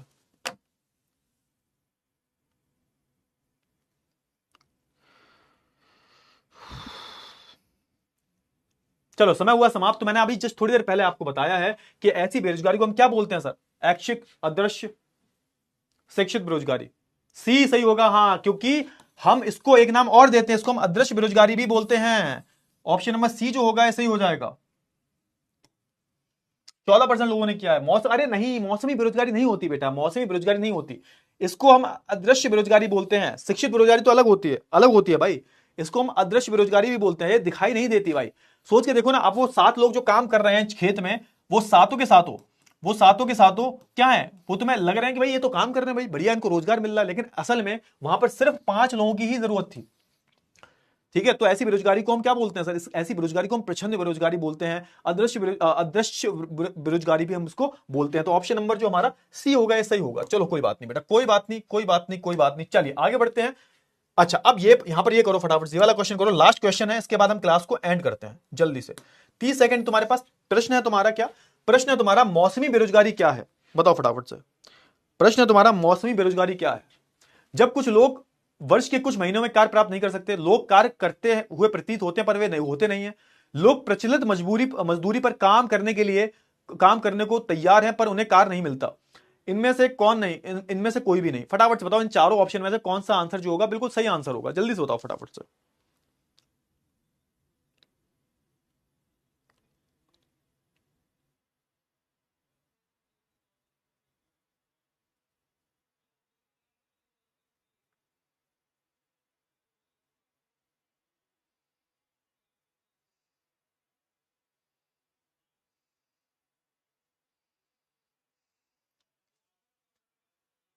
चलिए तो भैया हाँ, अब मैंने क्या बताया था आपको, लोग प्रचलित, इतने चांटे पड़ेंगे ना, ये सी कैसे होगा भाई? मैंने बताया था जब कुछ लोग जो होते हैं वर्ष के कुछ महीने उन्हें कार्य प्राप्त नहीं होता, कुछ कार्य ऐसे होते हैं जो मौसम के अनुसार होते हैं, खेती सबसे बड़ा उदाहरण है, कृषि में आपको मौसमी बेरोजगारी सबसे ज्यादा मिलती है, तो ऑप्शन नंबर ए जो होगा ये सही आंसर हो जाएगा। 62% बच्चों ने सही आंसर दिया है, बाकी पता नहीं क्या कर, सी पता नहीं कौन से एंगल से सी होगा भाई, कहां सी दिख रहा है तुम्हें है? चलिए तो विनर देखते हैं अपने क्लास का। तो रौनक गोला जो है विनर है, हार्दिक शुक्ला, शेजल, अनुष्का क्या क्या करोगे जानकर, सही है भाई, समर, अजीत, आर्टिस्ट, सत्यम, मधेशिया, पूर्णस्ता, चलो बहुत ही बढ़िया बहुत ही बढ़िया। तो भैया आज का है जो सीन जो था वो हमने कंप्लीट किया भाई। तो आज हमने किसके बारे में बात की? आज हमने शिक्षा के बारे में बात की, स्वास्थ्य के बारे में बात की, और हमने बेरोजगारी के बारे में बात की। बेरोजगारी का सिचुएशन क्या होती है? एक ऐसी उम्र जहां पर तुम काम करने के लायक तो होते हो लेकिन आपको काम नहीं मिलता, तो वो जो होती है, जो उम्र जो होती है वो बेरोजगारी की उम्र होती है।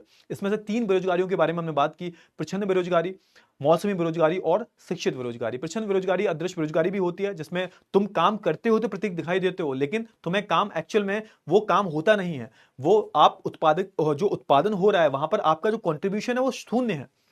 आप काम करते हो तो दिखाई देते हो, प्रतीक तो ऐसा हो रहा है आप काम कर रहे हो लेकिन एक्चुअल में तुम्हें काम नहीं मिल रहा। तो ऐसा आपको खेती में होता हुआ दिखाई देगा, कृषि में होता हुआ दिखाई देगा।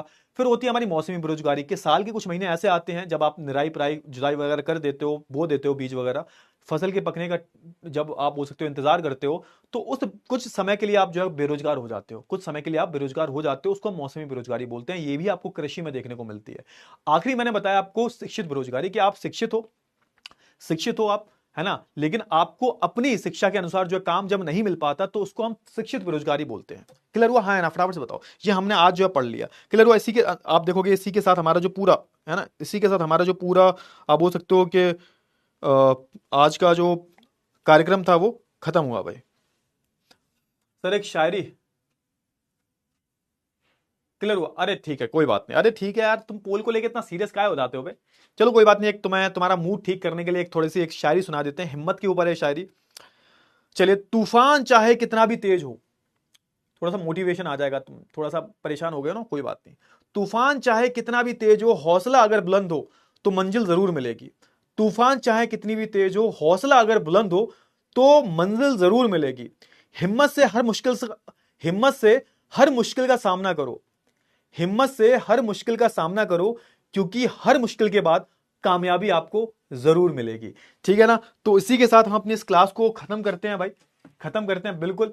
ठीक है, बाकी जो भी आपके डाउट्स वगैरह हैं जो हैं वो हम कल देखते हैं, क्योंकि आज टाइम बहुत ज्यादा हो चुका है। आप कहोगे सर हाय दैया हाय तौबा, इतना मत पढ़ाया करो सर। तो कोई बात नहीं बेटा, इतना नहीं पढ़ाएंगे, फ्रस्ट्रेशन तो आ जाता होगा कि सर मत पढ़ाया करो, कोई बात नहीं, एक काम करो, चलो ठीक है आज के लिए इतना ही पढ़ते हो। और हाँ, ये देख लो ध्यान से, फटाफट से देखो, फटाफट से, है ना, ये तुम्हारे नोट्स हैं, ये तुम्हारे नोट्स हैं भाई, ये तुम्हारे जो है नोट्स है, ये तुम्हारे जो है नोट्स है। किसके नोट्स है? यूरोप में समाजवाद और रूसी क्रांति, ये सारे आपके नोट्स हैं। क्लियर हुआ? आई होप आपको ये जो नोट्स हैं बहुत हेल्प करेंगे एग्जाम के लिए। शॉर्ट नोट्स हैं, डिटेल वाले नहीं है, शॉर्ट नोट्स हैं। ठीक है, तो ये नोट्स आपको इसी में लग के मिल जाएंगे, ये जो पीडीएफ मिलती है ना आपको डेली, इसी में आपको लगे हुए मिलेंगे। ठीक है, क्लियर हुआ? चलिए तो भाई एंड करते हैं इस क्लास को। धन्यवाद, बहुत बहुत बहुत बहुत धन्यवाद आपका। चलिए ठीक है, बाय बाय, टेक केयर।